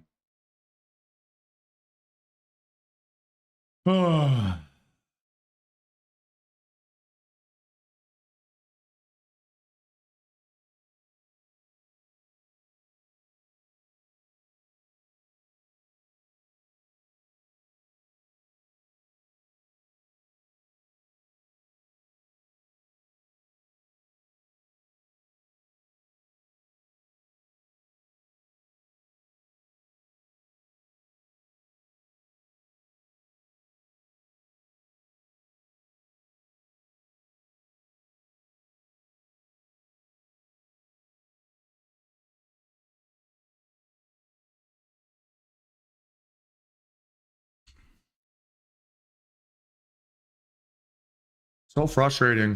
It'd be a nice win.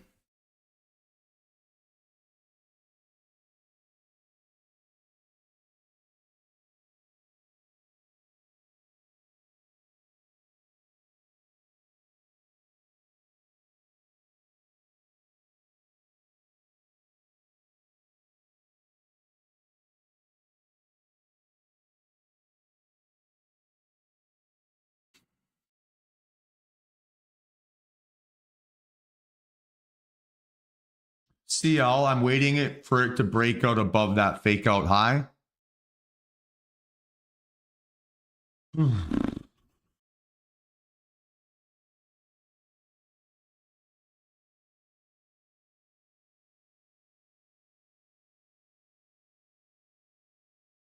Taking the absolute long way around again here today. And increasing volume on this. So I'm still in play here. Just give me an opportunity to not It's shaken out.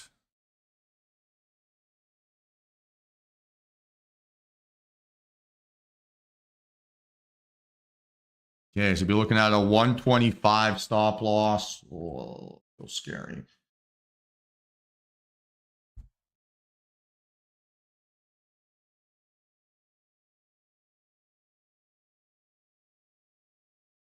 Okay, I'm watching here. Hey guys, I'm in. Average price 135, 135. And I've got 3 contracts on this.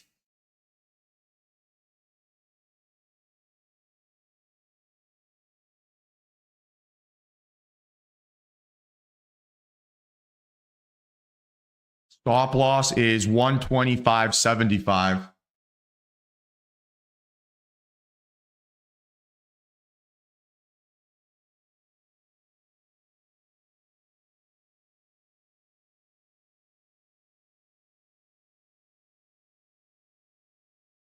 Come on.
This market is relentless in hunting my stops.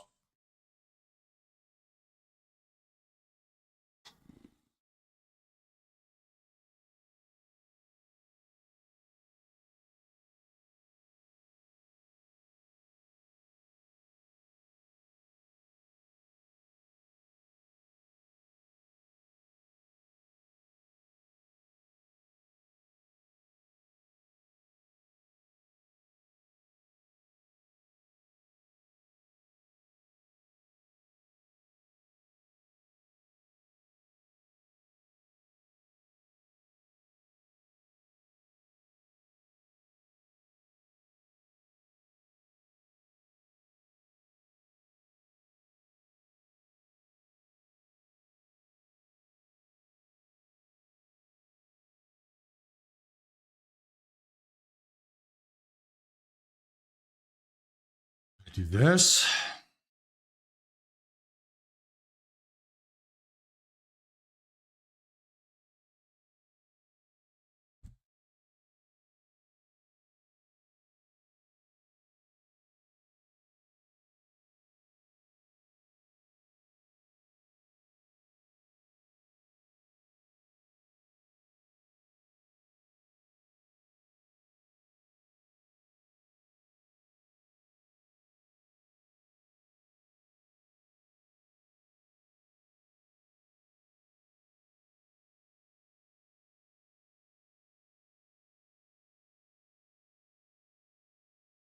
Nope.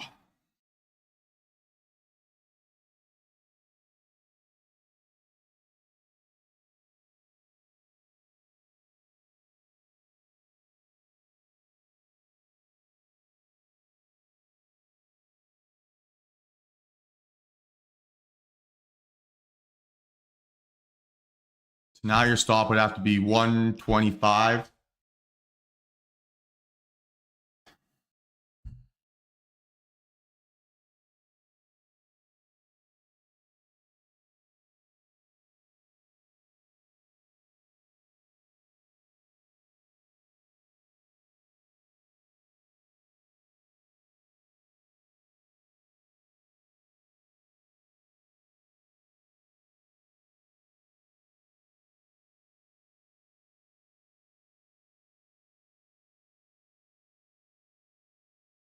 Yeah, it was Kiki. Yeah, it was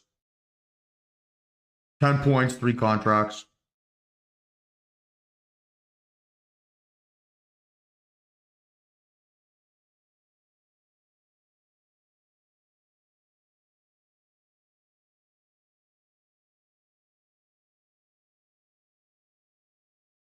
Kind of got a bad entry. I was trying to get 130. I got 135.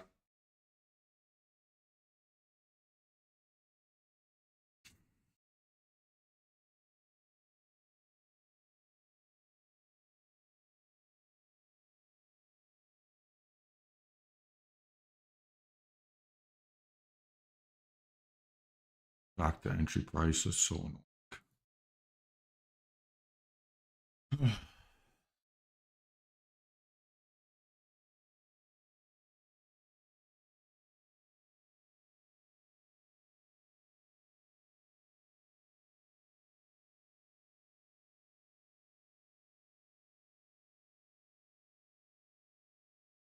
Oh, man. Okay.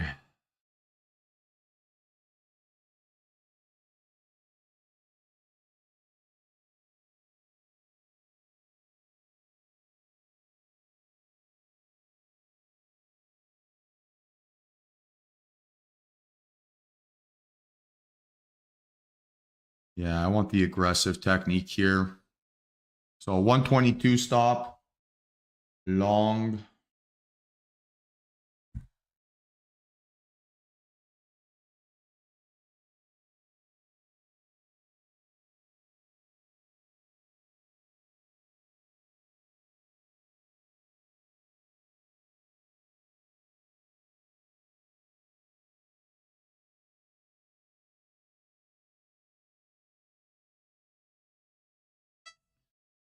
All right, guys. So I am in 137.75, 137.75. Stop loss at 122.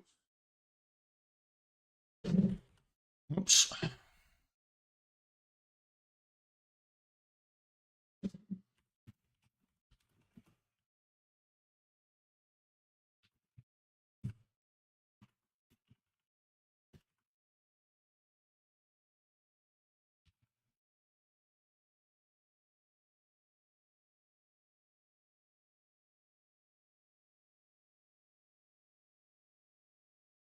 This thing's got to push here. I'm not dealing with any fake out bullshit.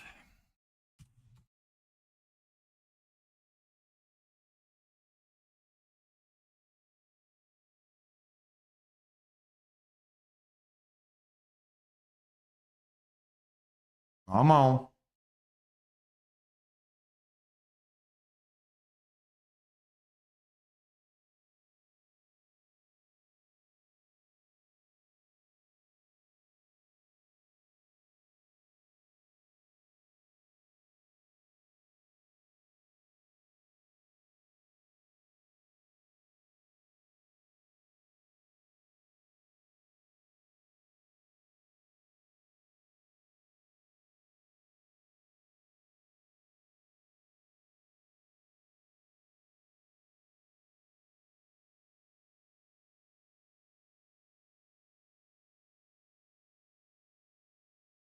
Gotta explode here. Gotta explode.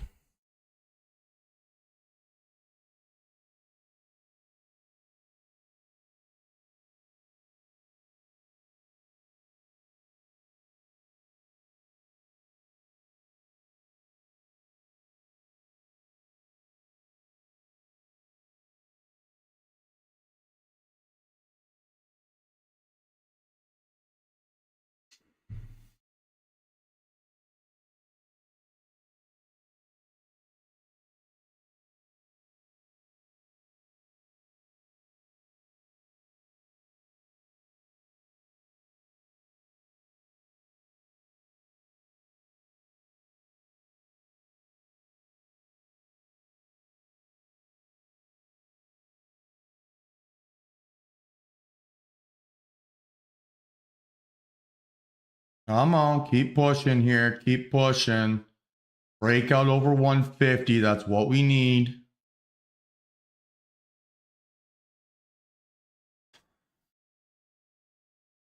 Nope.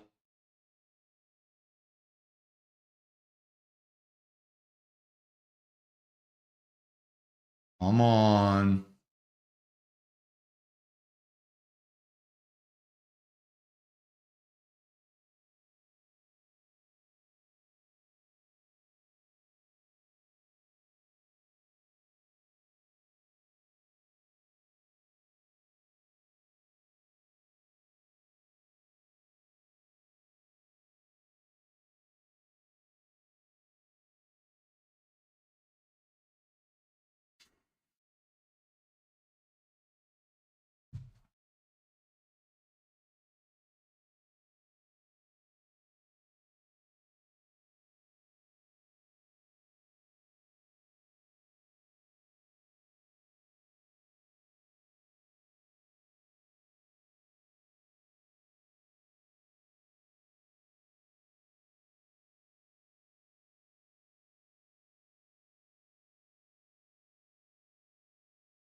Come on, NQ. Show me your strength.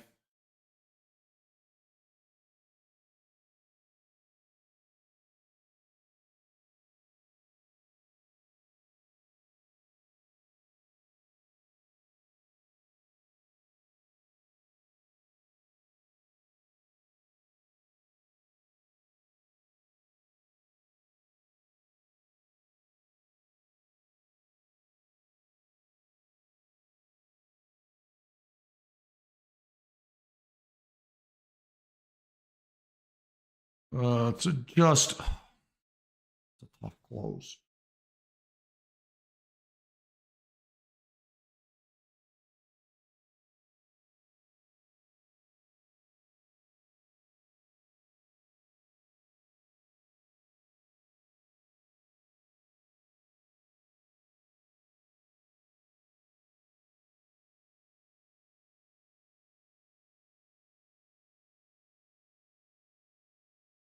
There again, see if we can get over 150 and give me a pop. Otherwise, again, gotta look to get out.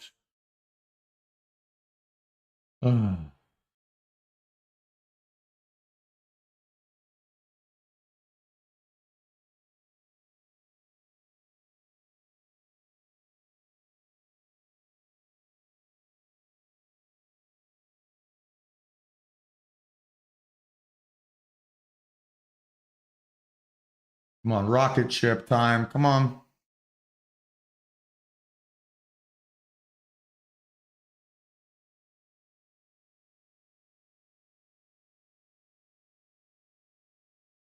Time to start pushing here, NQ. Time to start pushing.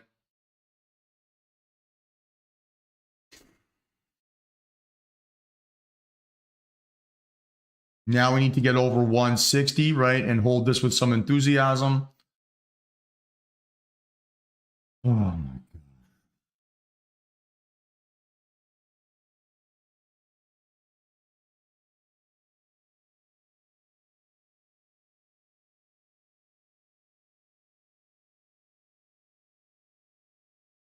And this is moving really nicely for us here, teams. Moving really nicely for us. Now there's two things to be aware of, right? Don't, like, I'm trying to fight my greed here, right? I can't allow myself to get greedy. I need to just basically keep trading my system.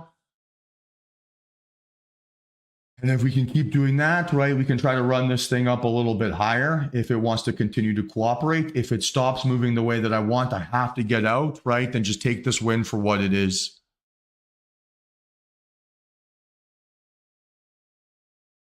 It's a nice little recovery here.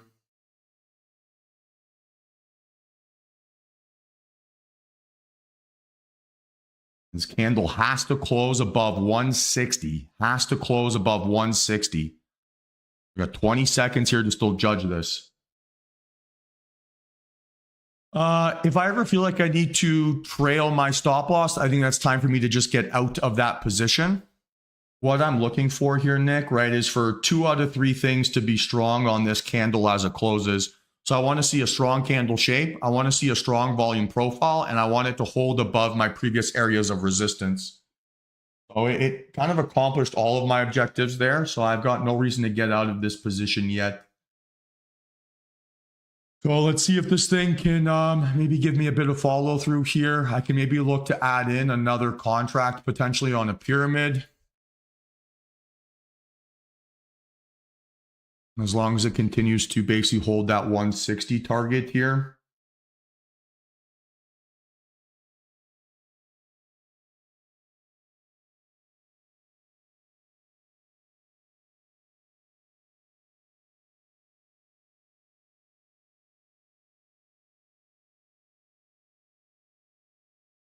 Eh.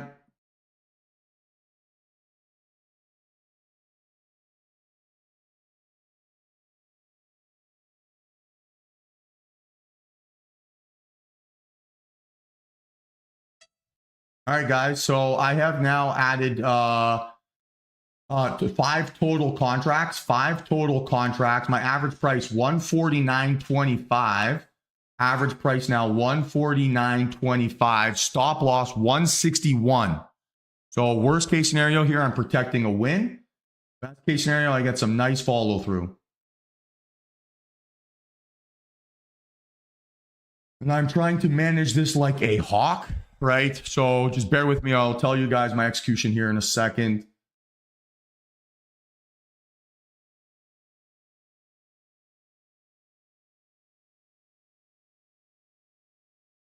Let's see if we can get that pop over 170, and then I can look to get out.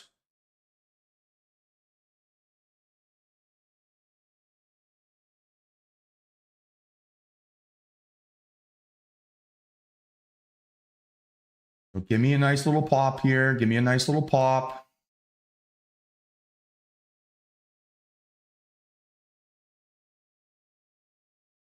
This is turning into a very, very nice trade.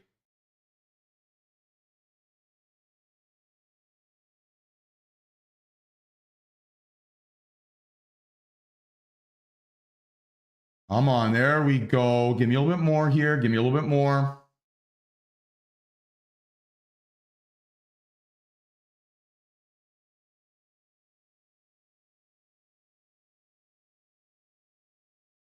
Come on, come on, come on.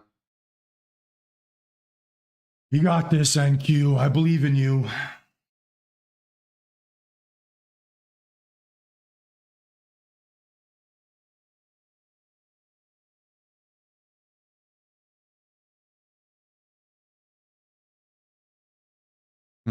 Kind of a crappy close. I got to look to get out here as my P&L is increasing.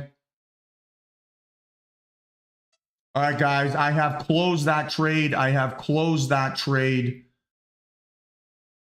Oh, Jesus H. Christ. Closed at 171.75.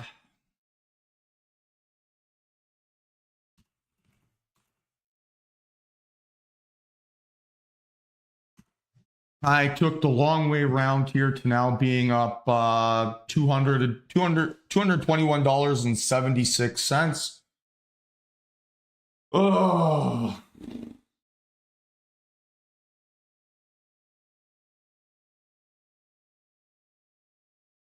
Each day is a bigger and bigger fight each day.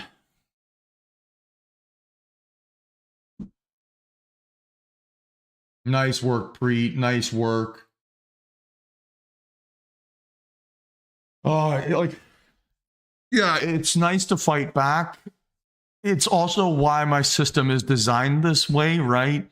You keep your losers small, you keep your risk tight, and you need 1 ounce of just like reasonable follow through to make your money back. So I don't know if it's bailed out again. I think it's just us playing the numbers game. And unfortunately, the numbers game right now is much more stressful than I would like it to be. But even with that stress, like that was the right decision closing where I did there, right? I trusted my rules. I trusted my technique. I got out as my P&L was increasing. So I'm stressed out trading, but I'm stressed out, but still following my rules. And I'm happy that we were able to take profit there. That was an excellent decision. Jesus Christ.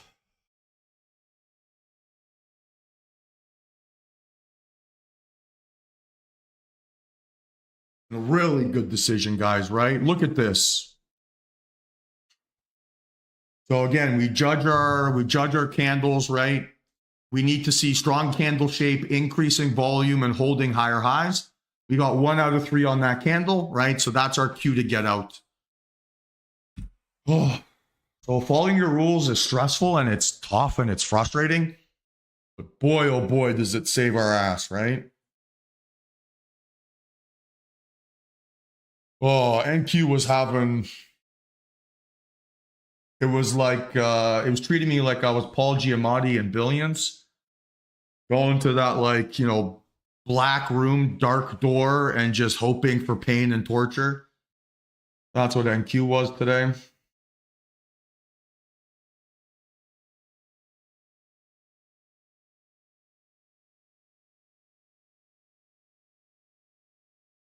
I don't know if you guys remember, there was a video that went viral last year of like a guy keeled over his car with like some OnlyFans girl just like punting him in his groin area with like those like big red boots.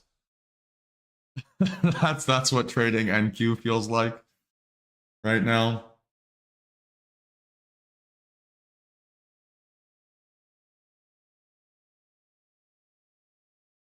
Oh, Jesus Christ.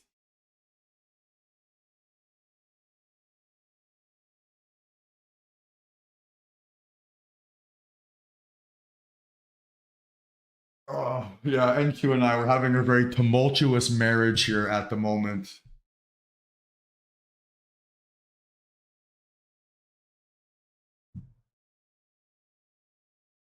All right. Oh,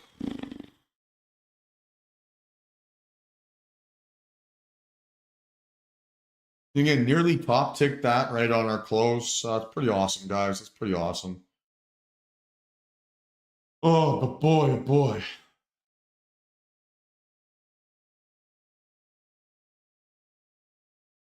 What a world we live in. How's everyone feeling? This has been the most challenging $2,100 week per account in a long time. Had to fight for every dollar here this week. Better than an honest day's living, but oh my gosh, not by much.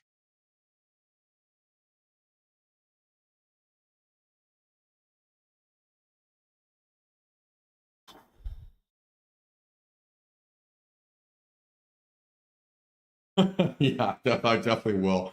I mean, like my life is awesome. I have no complaints. If me being stressed out for 2 hours a day is as bad as it gets, it's a pretty good thing.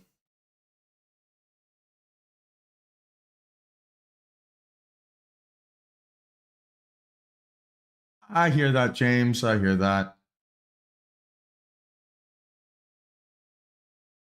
And don't kick yourself at that, right? Because had you taken that trade with your mental capital spent, let's say that it didn't work out, right? You would have been on like full tilt mode. So I never want you to hold it against yourself that you basically like, hey, my mental capital isn't where I need it to be. Let me get out of this position. I will never complain about you making that decision. What you want to think about here, maybe, right, is how can I size my plays differently? So getting to that point where my mental capital is drained is more challenging, right? So if you can cut those losses by a third, right, even by 20%, then that's going to keep you in the game more often. Because realistically, everyone has a number that breaks them, right? And that number is going to be different for each individual trader and everyone's sort of unique skill set.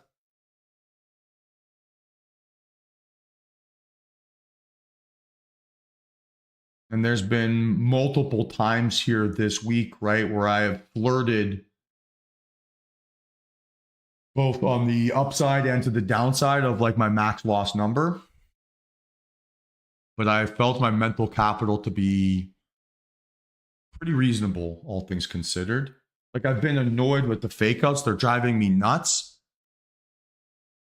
But there's kind of like a pros and cons to that, right? If I'm getting faked out, it still means I'm getting the direction correct.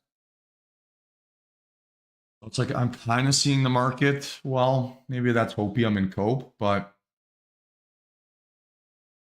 I'm finding myself still reasonable. Like I haven't gone from being stoic Mike to pain in the ass Mike. And so generally when I start to get snappy, right? Or snappy, or when I start to get really quiet, that's when I get opportunities.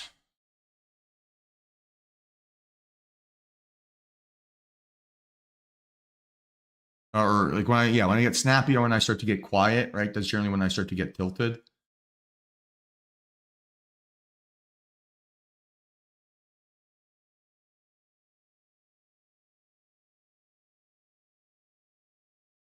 Yeah, but I'm never going to overcorrect, man. A week's worth of sample size is not nearly enough information for me to change 5 years of work.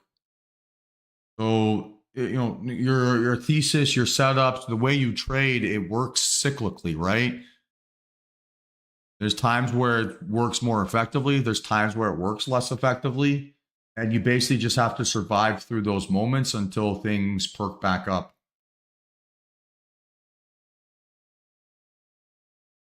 Oh, no, I'm not going to overcorrect here.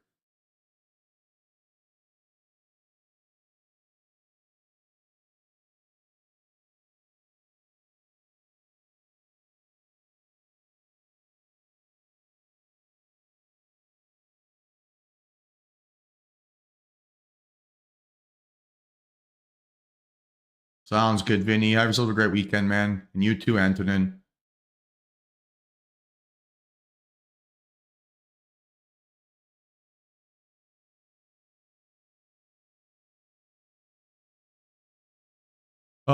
Just check something here quickly. My execution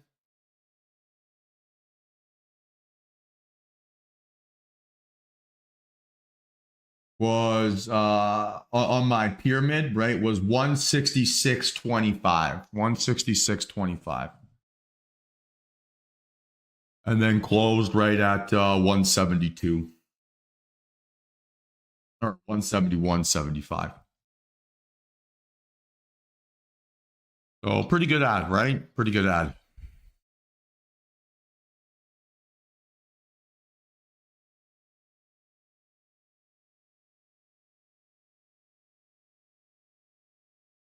What's the time here? 11:20.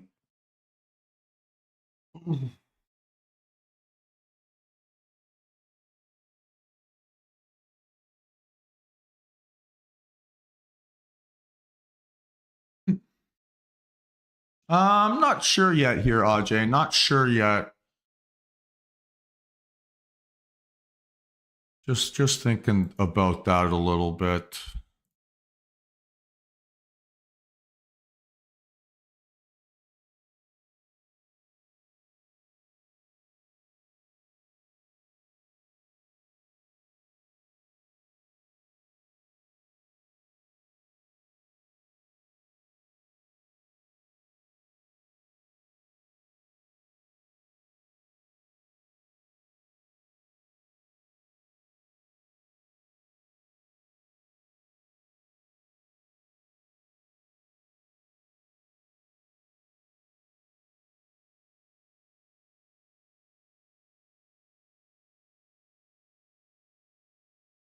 Kind of have like maybe a little bit of a wedge pattern forming here.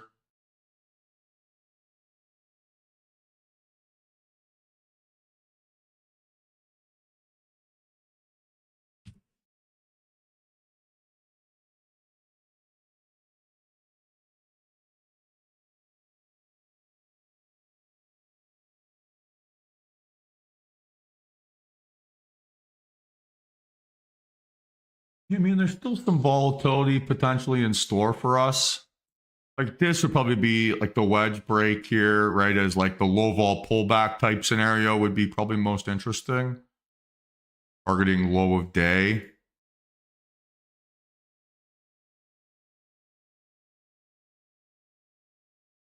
Stop loss has to be 146. Points away. Yeah, it is. Yeah. I mean, growth, I think just in general describes this market.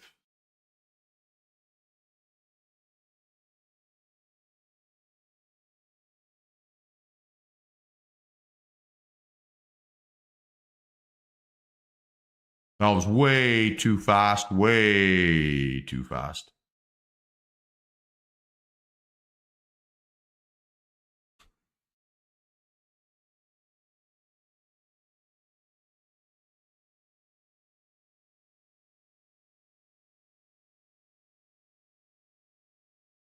Better.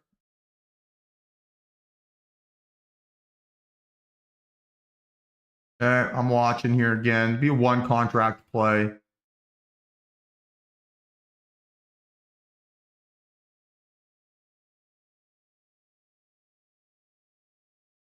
I'm looking around that 130.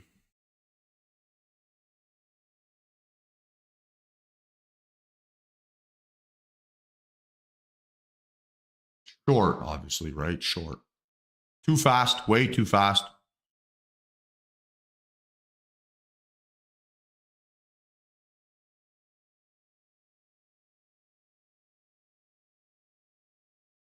Okay, that's much better.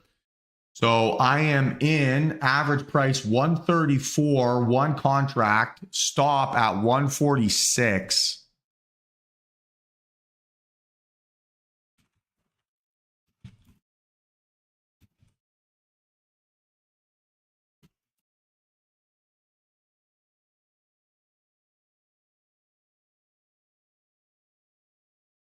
Really good entry relative.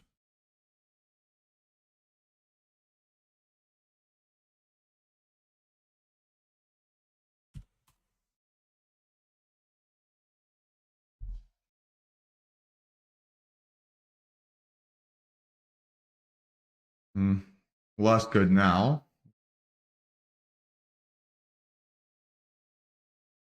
There we go. All right, all right, all right.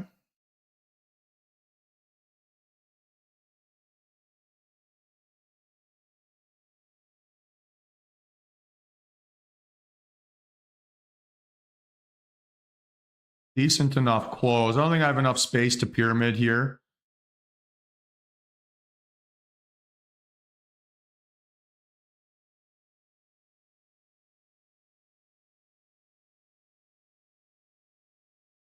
Let's see if this thing can keep breaking down. Oh, it was a big bounce. Don't like that.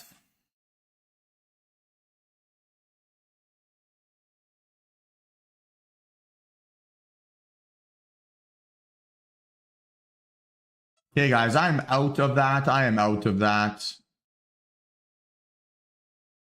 Closed at 126.25. Closed at 126.25.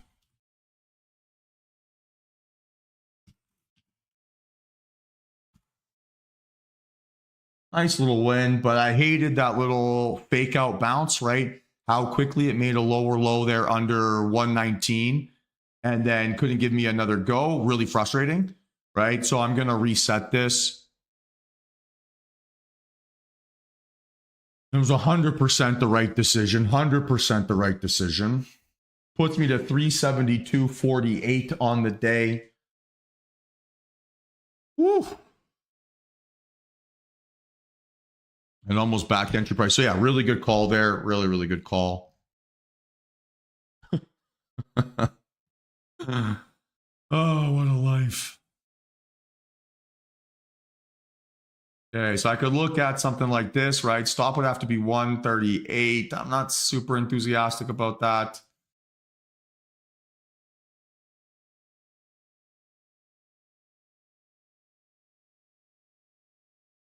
Yeah, and those breakdowns under 120 aren't very they don't feel strong, right? Like they're kind of like hanging up there a little bit, if that makes sense.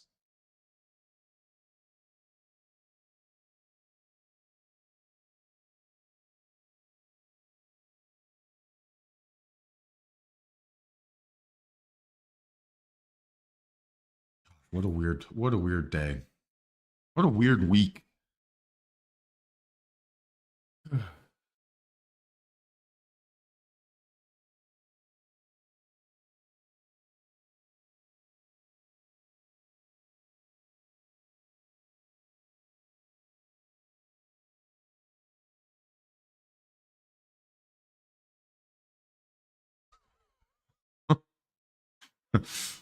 Oh man.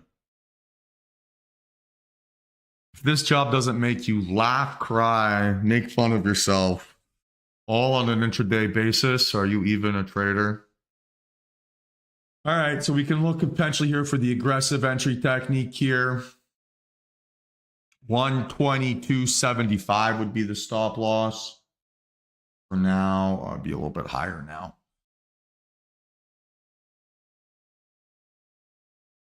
Be 132, an entry of 114. So against the one contract play.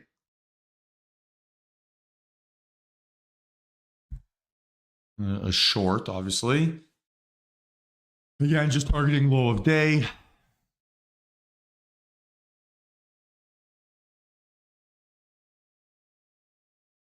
Can't really pull back much more than this, right? Because then I won't be able to get my risk reward ratio that I want.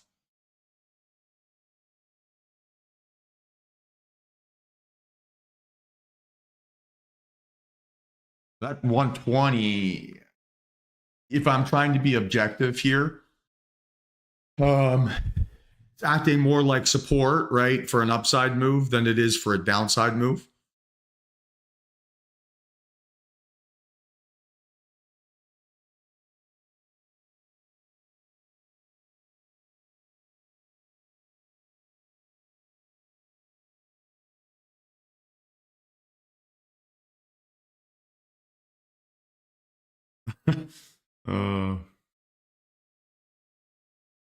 Kind of like its last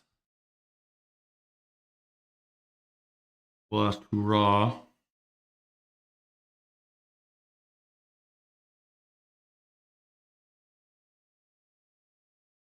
Where, Robert? Divergence versus what?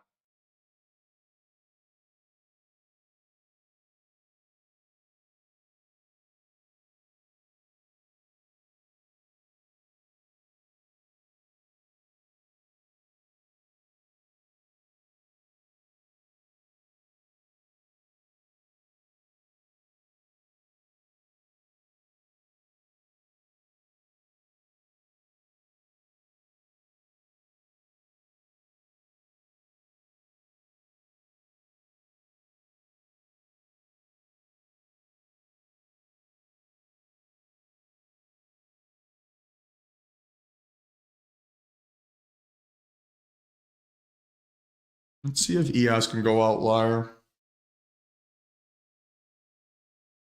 Like a little trend line bounce, pretty much.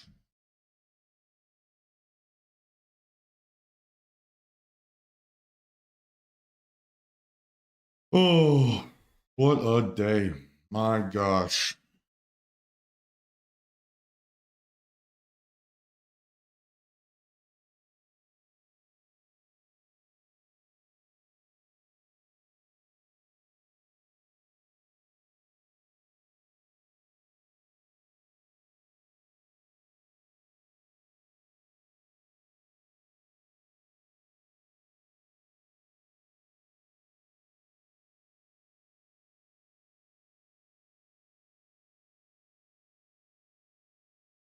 To be looking like something like that, right? 674.50 stop loss, basically just a breakdown there under the trend line.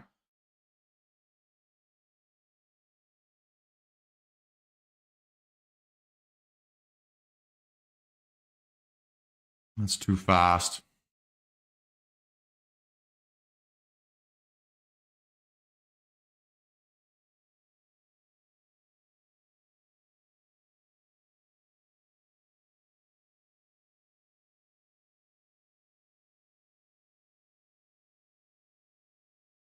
So 374.50.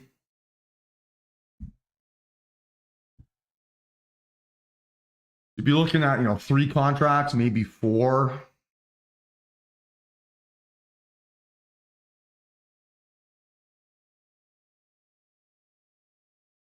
A much better bounce.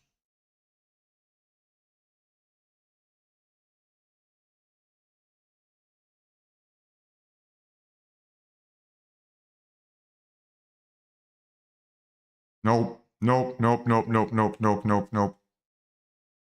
No entry. No entry.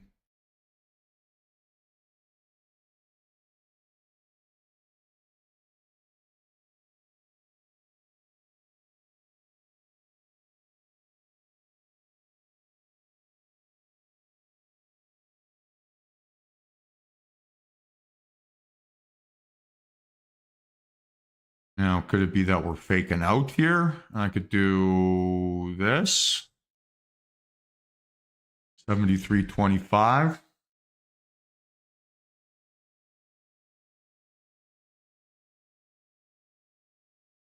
That would be interesting.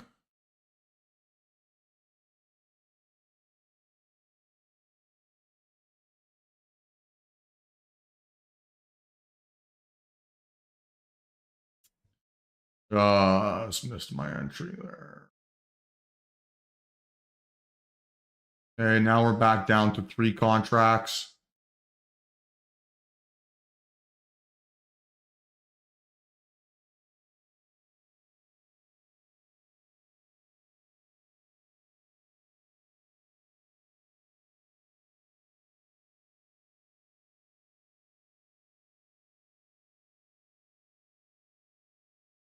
Well, generally this time of day, I don't want to play breakouts. I want to be playing mean reversion trades.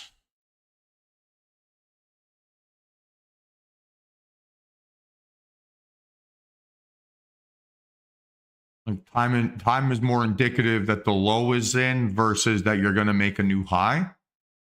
And CL has failed multiple breakouts here on much bigger volume than what we've seen. So I'm not super enthusiastic. Yeah, okay. I don't look at MACD, Robert. Honestly, don't care about it.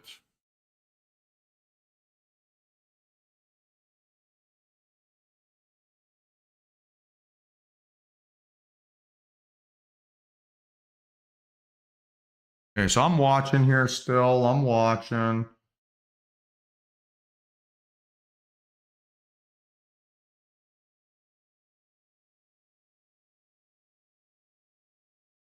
I wouldn't even say that it's trust issues. It's just that the high of day or the low of day is like 60% of the time made in the first 90 minutes.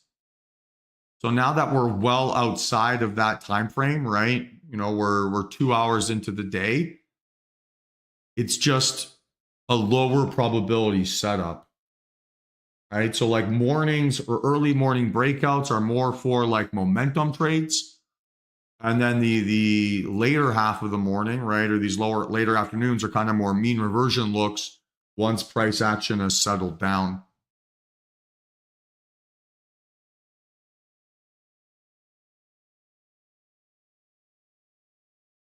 Okay, so still in play here. 682.25 now the stop loss. I'm kind of gutted I didn't get the entry off the bounce. I'm going to call it 682 here on the dot.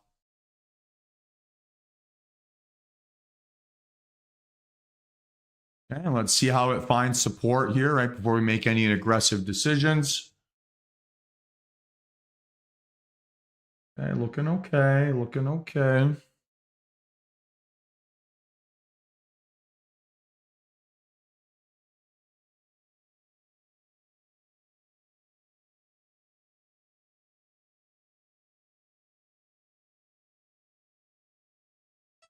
Hey guys, so I am in 56.84.75 4 contracts, 56.84.75 4 contracts, 682.25, actually 682 on the dot is my stop loss.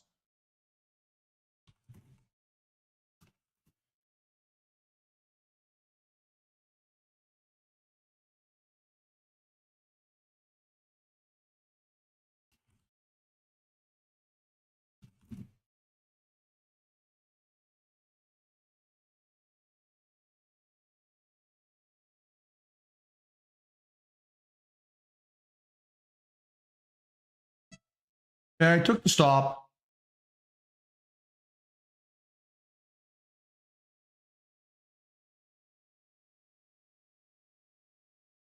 Build at 682.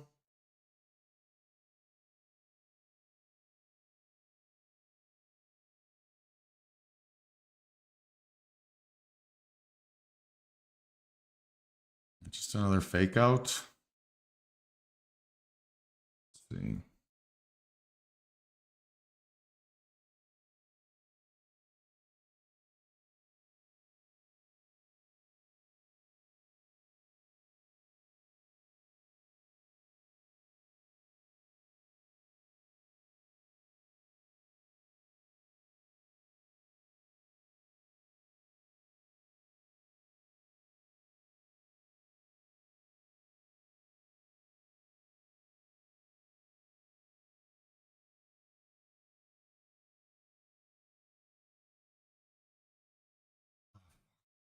Okay.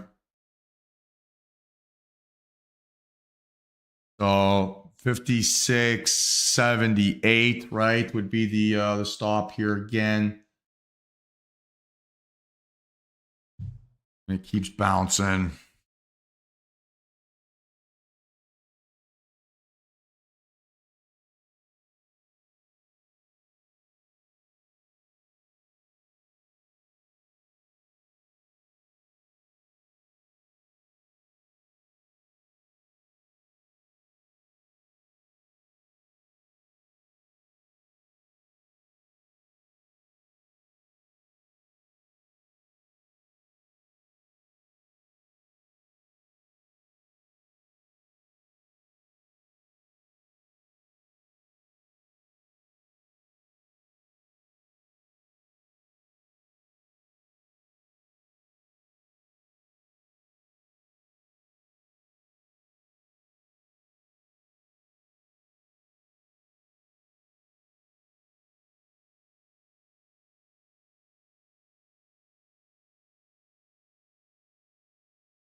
The main problem here is just position sizing. Why I'm being patient. I didn't trust that pullback at 80. Maybe I should have.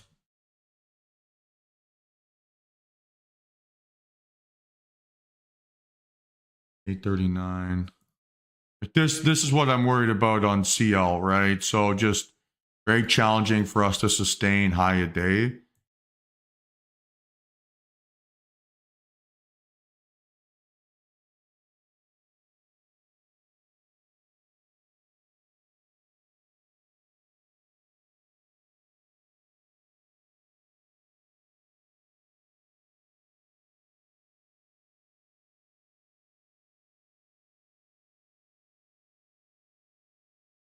Okay, still watching here.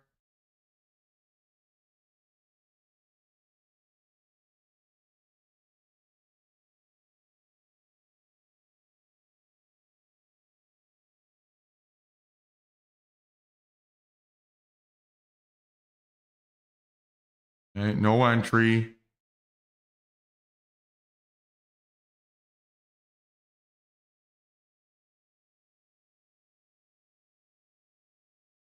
Oh, fuck. Here we go.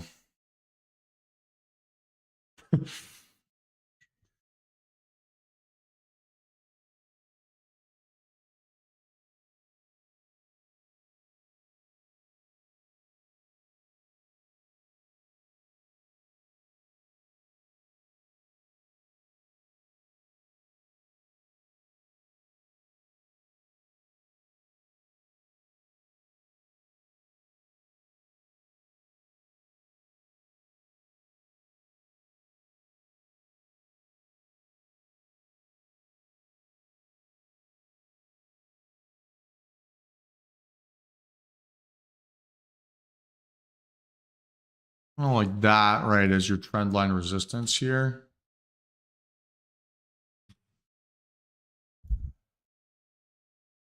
And then again, right, this is bouncing off of that trend line here once again. So stop 56.77.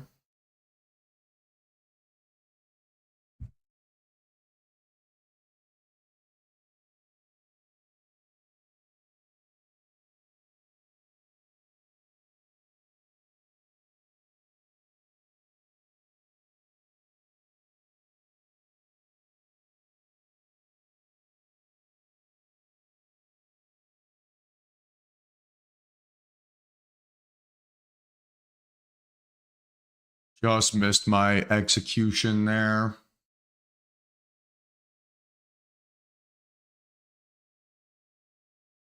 Try this again, potentially. So I canceled that order, right? I canceled that order.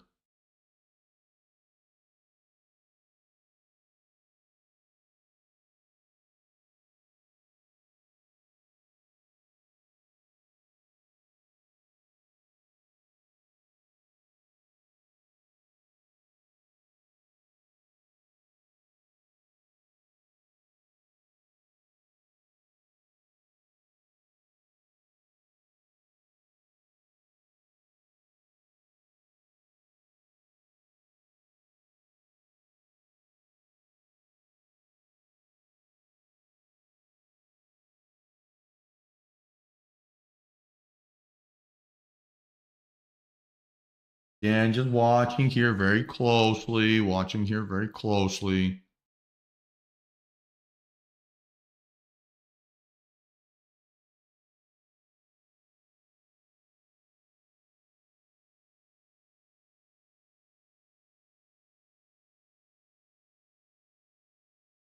It'd be 3 contracts, right? It'd be 3.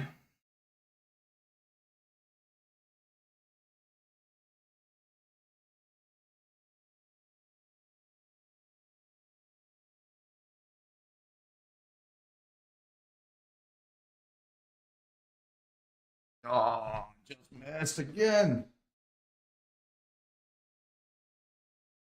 Yeah, that's cool, Joe. I'm not going to put any stock into that information. I don't use the moving average in any of my analysis, so I'm not going to look for confirmation bias or an alternative reason. I'm just going to be focusing on my price and volume.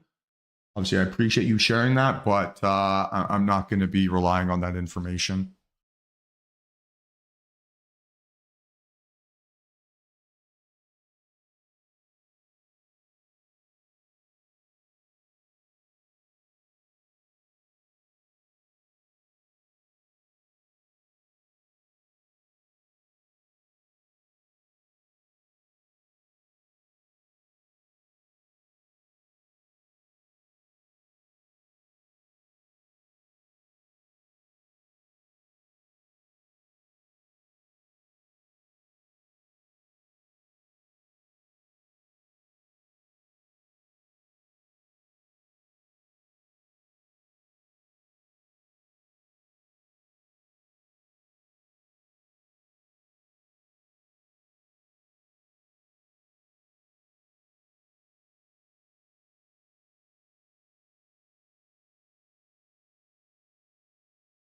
It's definitely coiling here, though. Definitely coiling.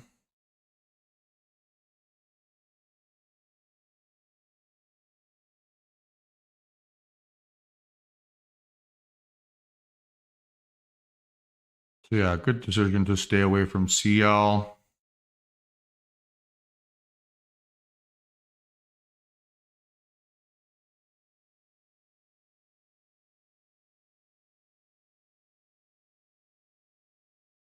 Oh yeah.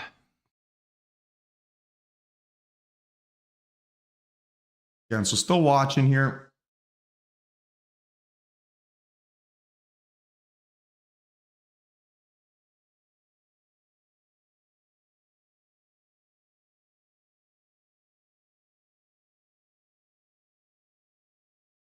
How did I miss that 80 fill again?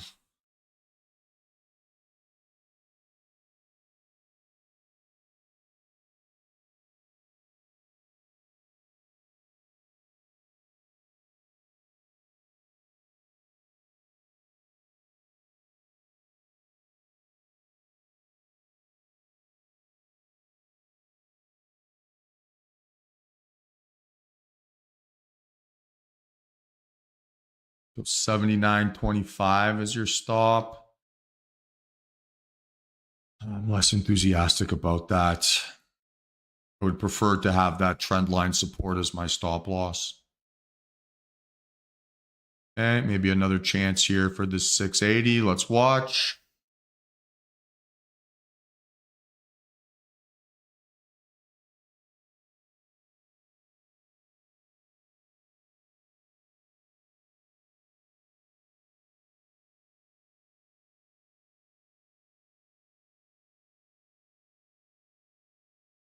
Maybe not.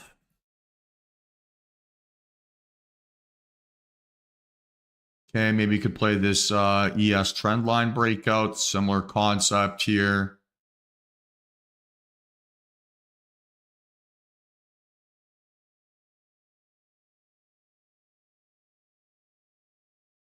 We need to close at least 143.50-ish.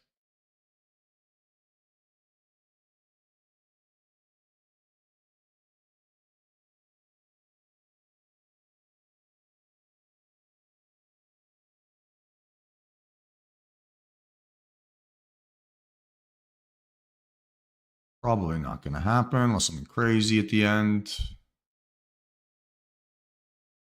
Nope. Close what? 142.25. That's kind of a crazy close.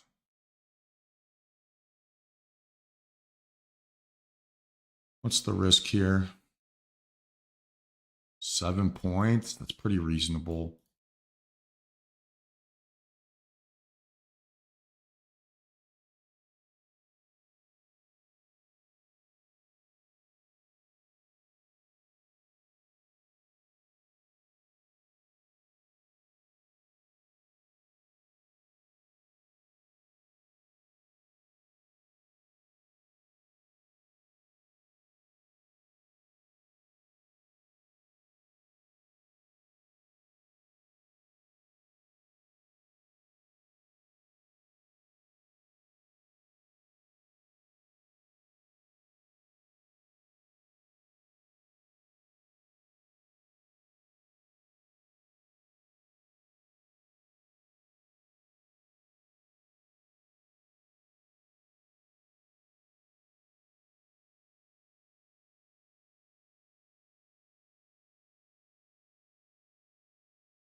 Yeah, I'm going to give it a little bit more time for sure.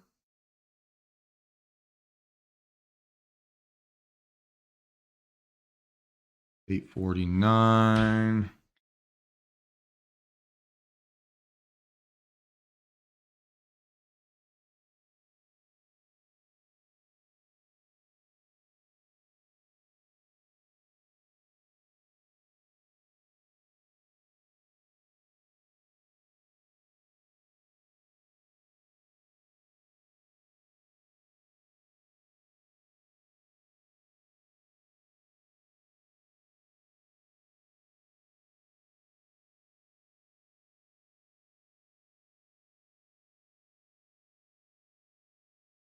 Okay, hello, back in business.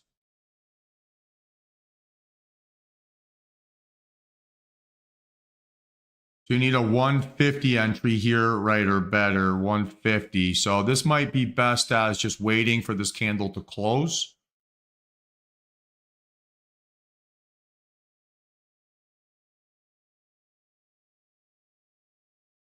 And then look for the aggressive technique.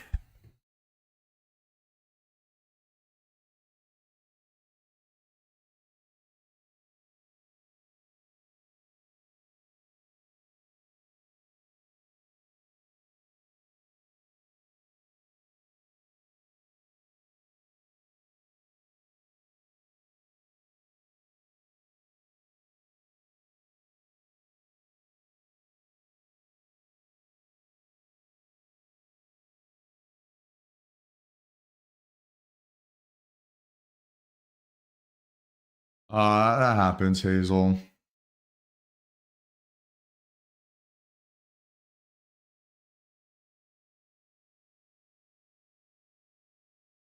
Kind of looking for something like this here. Stop 152.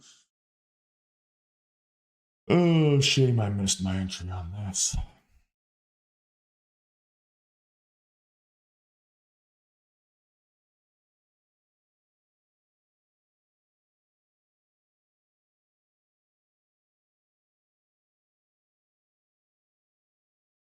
All right, so 2152 here, right? We need to pull back or break out above the blue line, right? And then a pull back into it. So that would be risking approximately 12 points a contract. So I could go 2 contracts on this.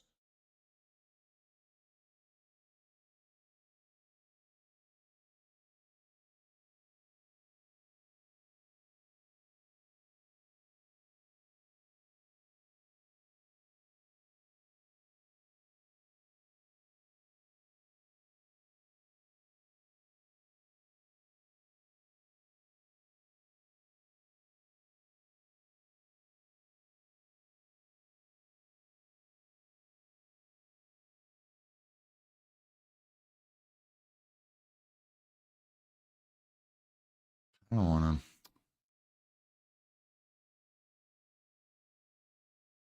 to. Okay, watching here very closely. Watching very closely.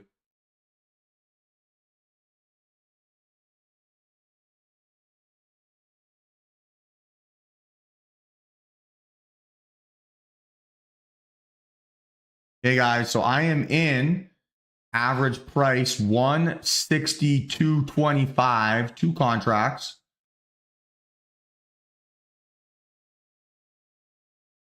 $162.25, 2 contracts long.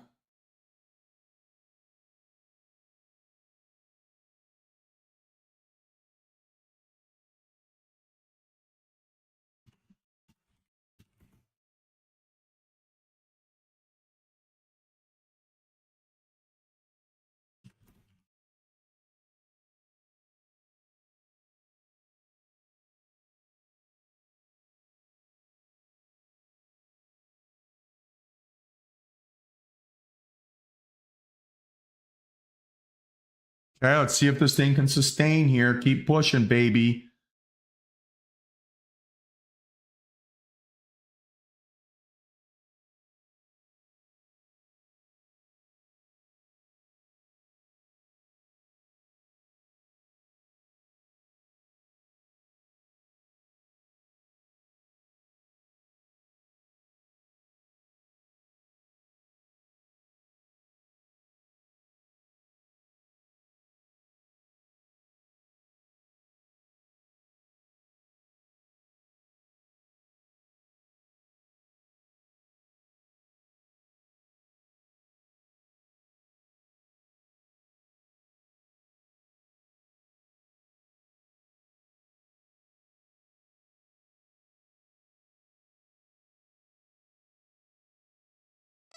Okay, I took the stop loss there. A little bit unlucky, maybe. Oh, fucking relentless.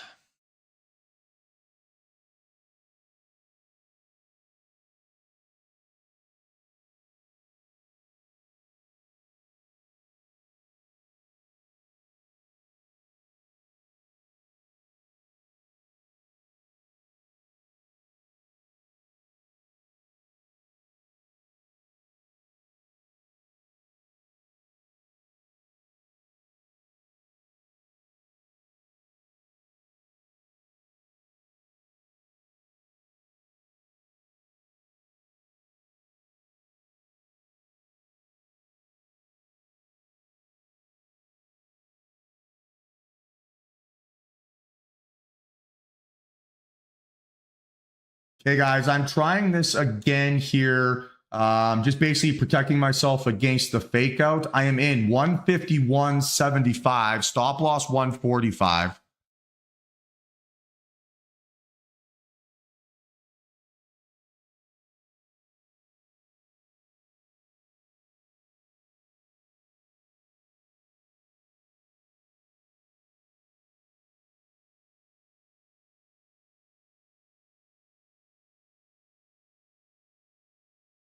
Come on, push, push, push.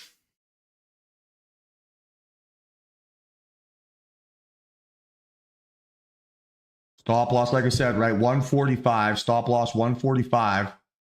3 contracts, risking 6 points.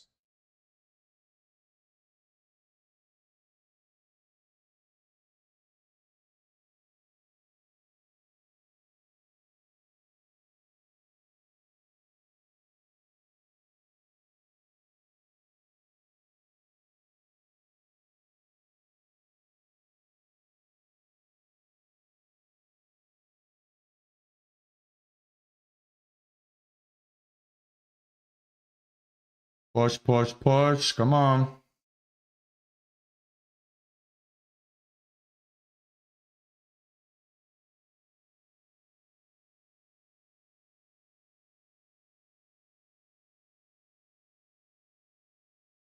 Get over 160.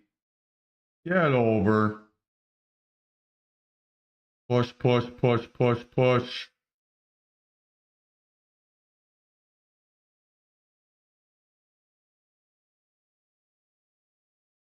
Okay, keep going here. Keep going.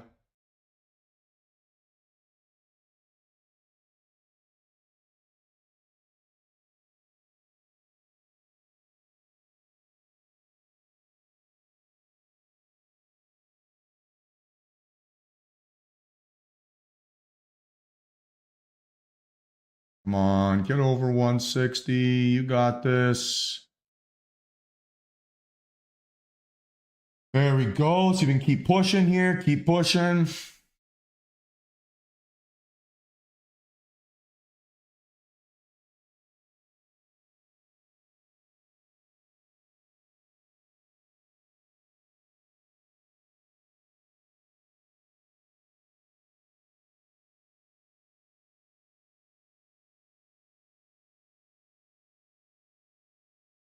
Sorry, I haven't typed this trade out here yet. I'm just trying to micromanage it, kind of like a lunatic. Again, average fill price 151.75, stop loss 145, 3 contracts.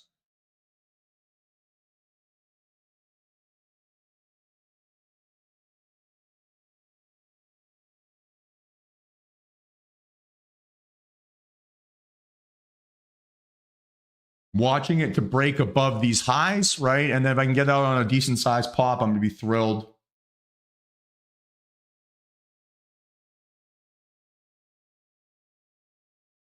Come on, give me another attempt here.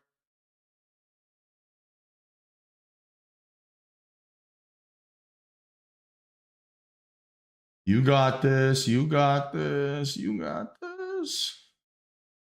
Push, push, push. Hold 170 here. Push, push, push.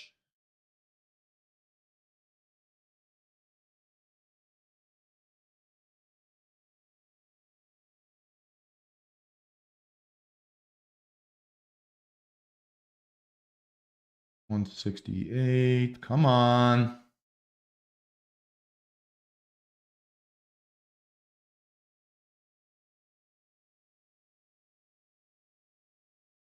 Let's go here. Let's go. Let's go. Good close. Now it's got to fly.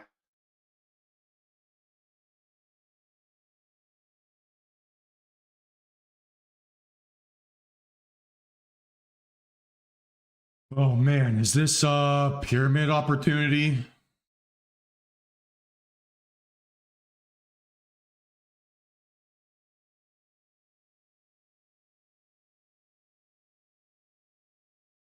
That might be too aggressive.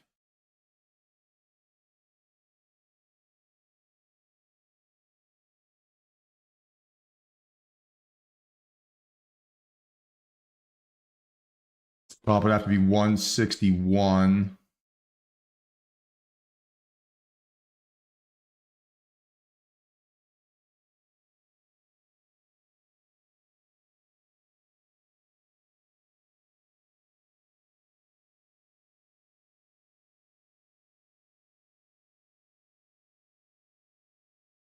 Yeah, it keeps just pulling back here. It just keeps just pulling back. Nice work, Preet. I just don't think I can get the math to make this work.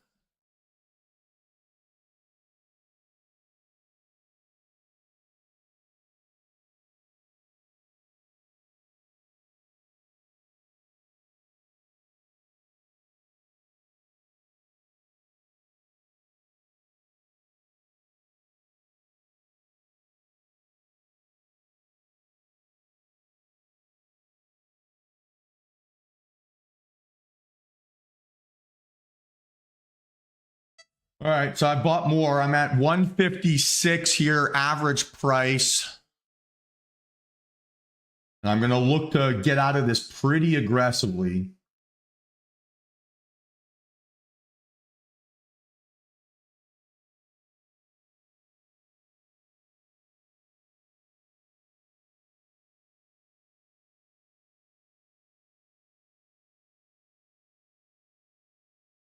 Gotta bounce, bounce, bounce, bounce, bounce, bounce.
All right, guys. Well, I got stopped out protecting my entry there.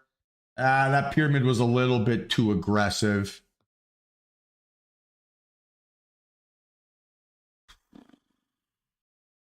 I'm not going to place any further trades here. Kind of happy to be basically just break even on the day.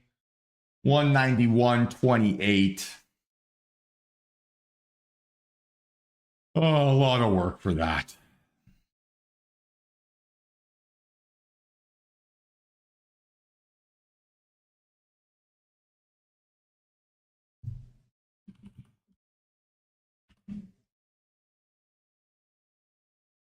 Any questions here, team? Any questions here, team? Anything you guys want to go over?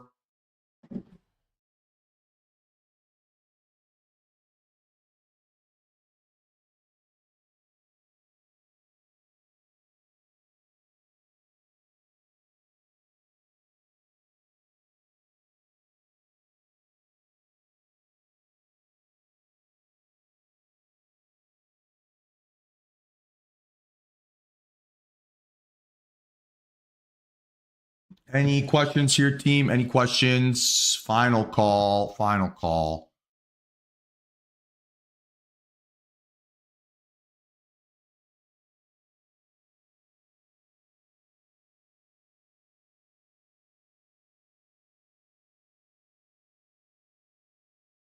What's wrong? Column.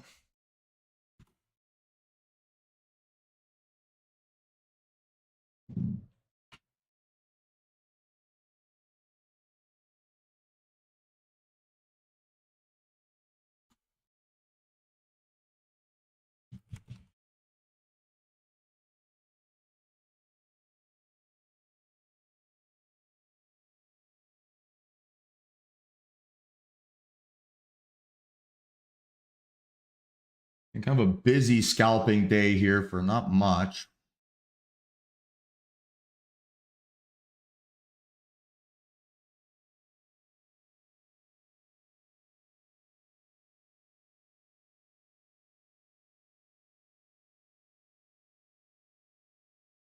Nice work, Rebecca. Congratulations. Another fucking busy day.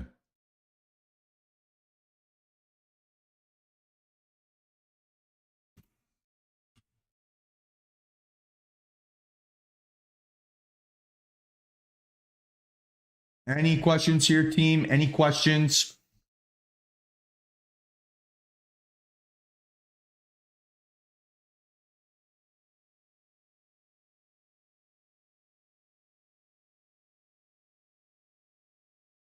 All right, sweet. So no further questions, guys. Same deal like always, right? Hit me up outside the market hours. I'll do my best to get back to you as soon as I can. Not the world's best week, not the world's worst week. Kind of somewhere in the middle. One of the more challenging weeks, I think, in a long time. But ultimately pretty ready for the weekend here and some exercise. So I'll be back at it again here on Monday. And I'm looking forward to trading with you guys all then. All things considered here, right? Not a monster week by any means. Like $500 per account, 3,100 here across all accounts. So not like a banner day here or a banner week, but not a bad first one back. And yeah, hopefully we can find a little bit of momentum, right? And keep kind of building out our game. So yeah, have yourselves, guys, a great weekend. Talk to you guys tomorrow or on Monday. Thankfully not tomorrow. And talk to you guys soon. Peace.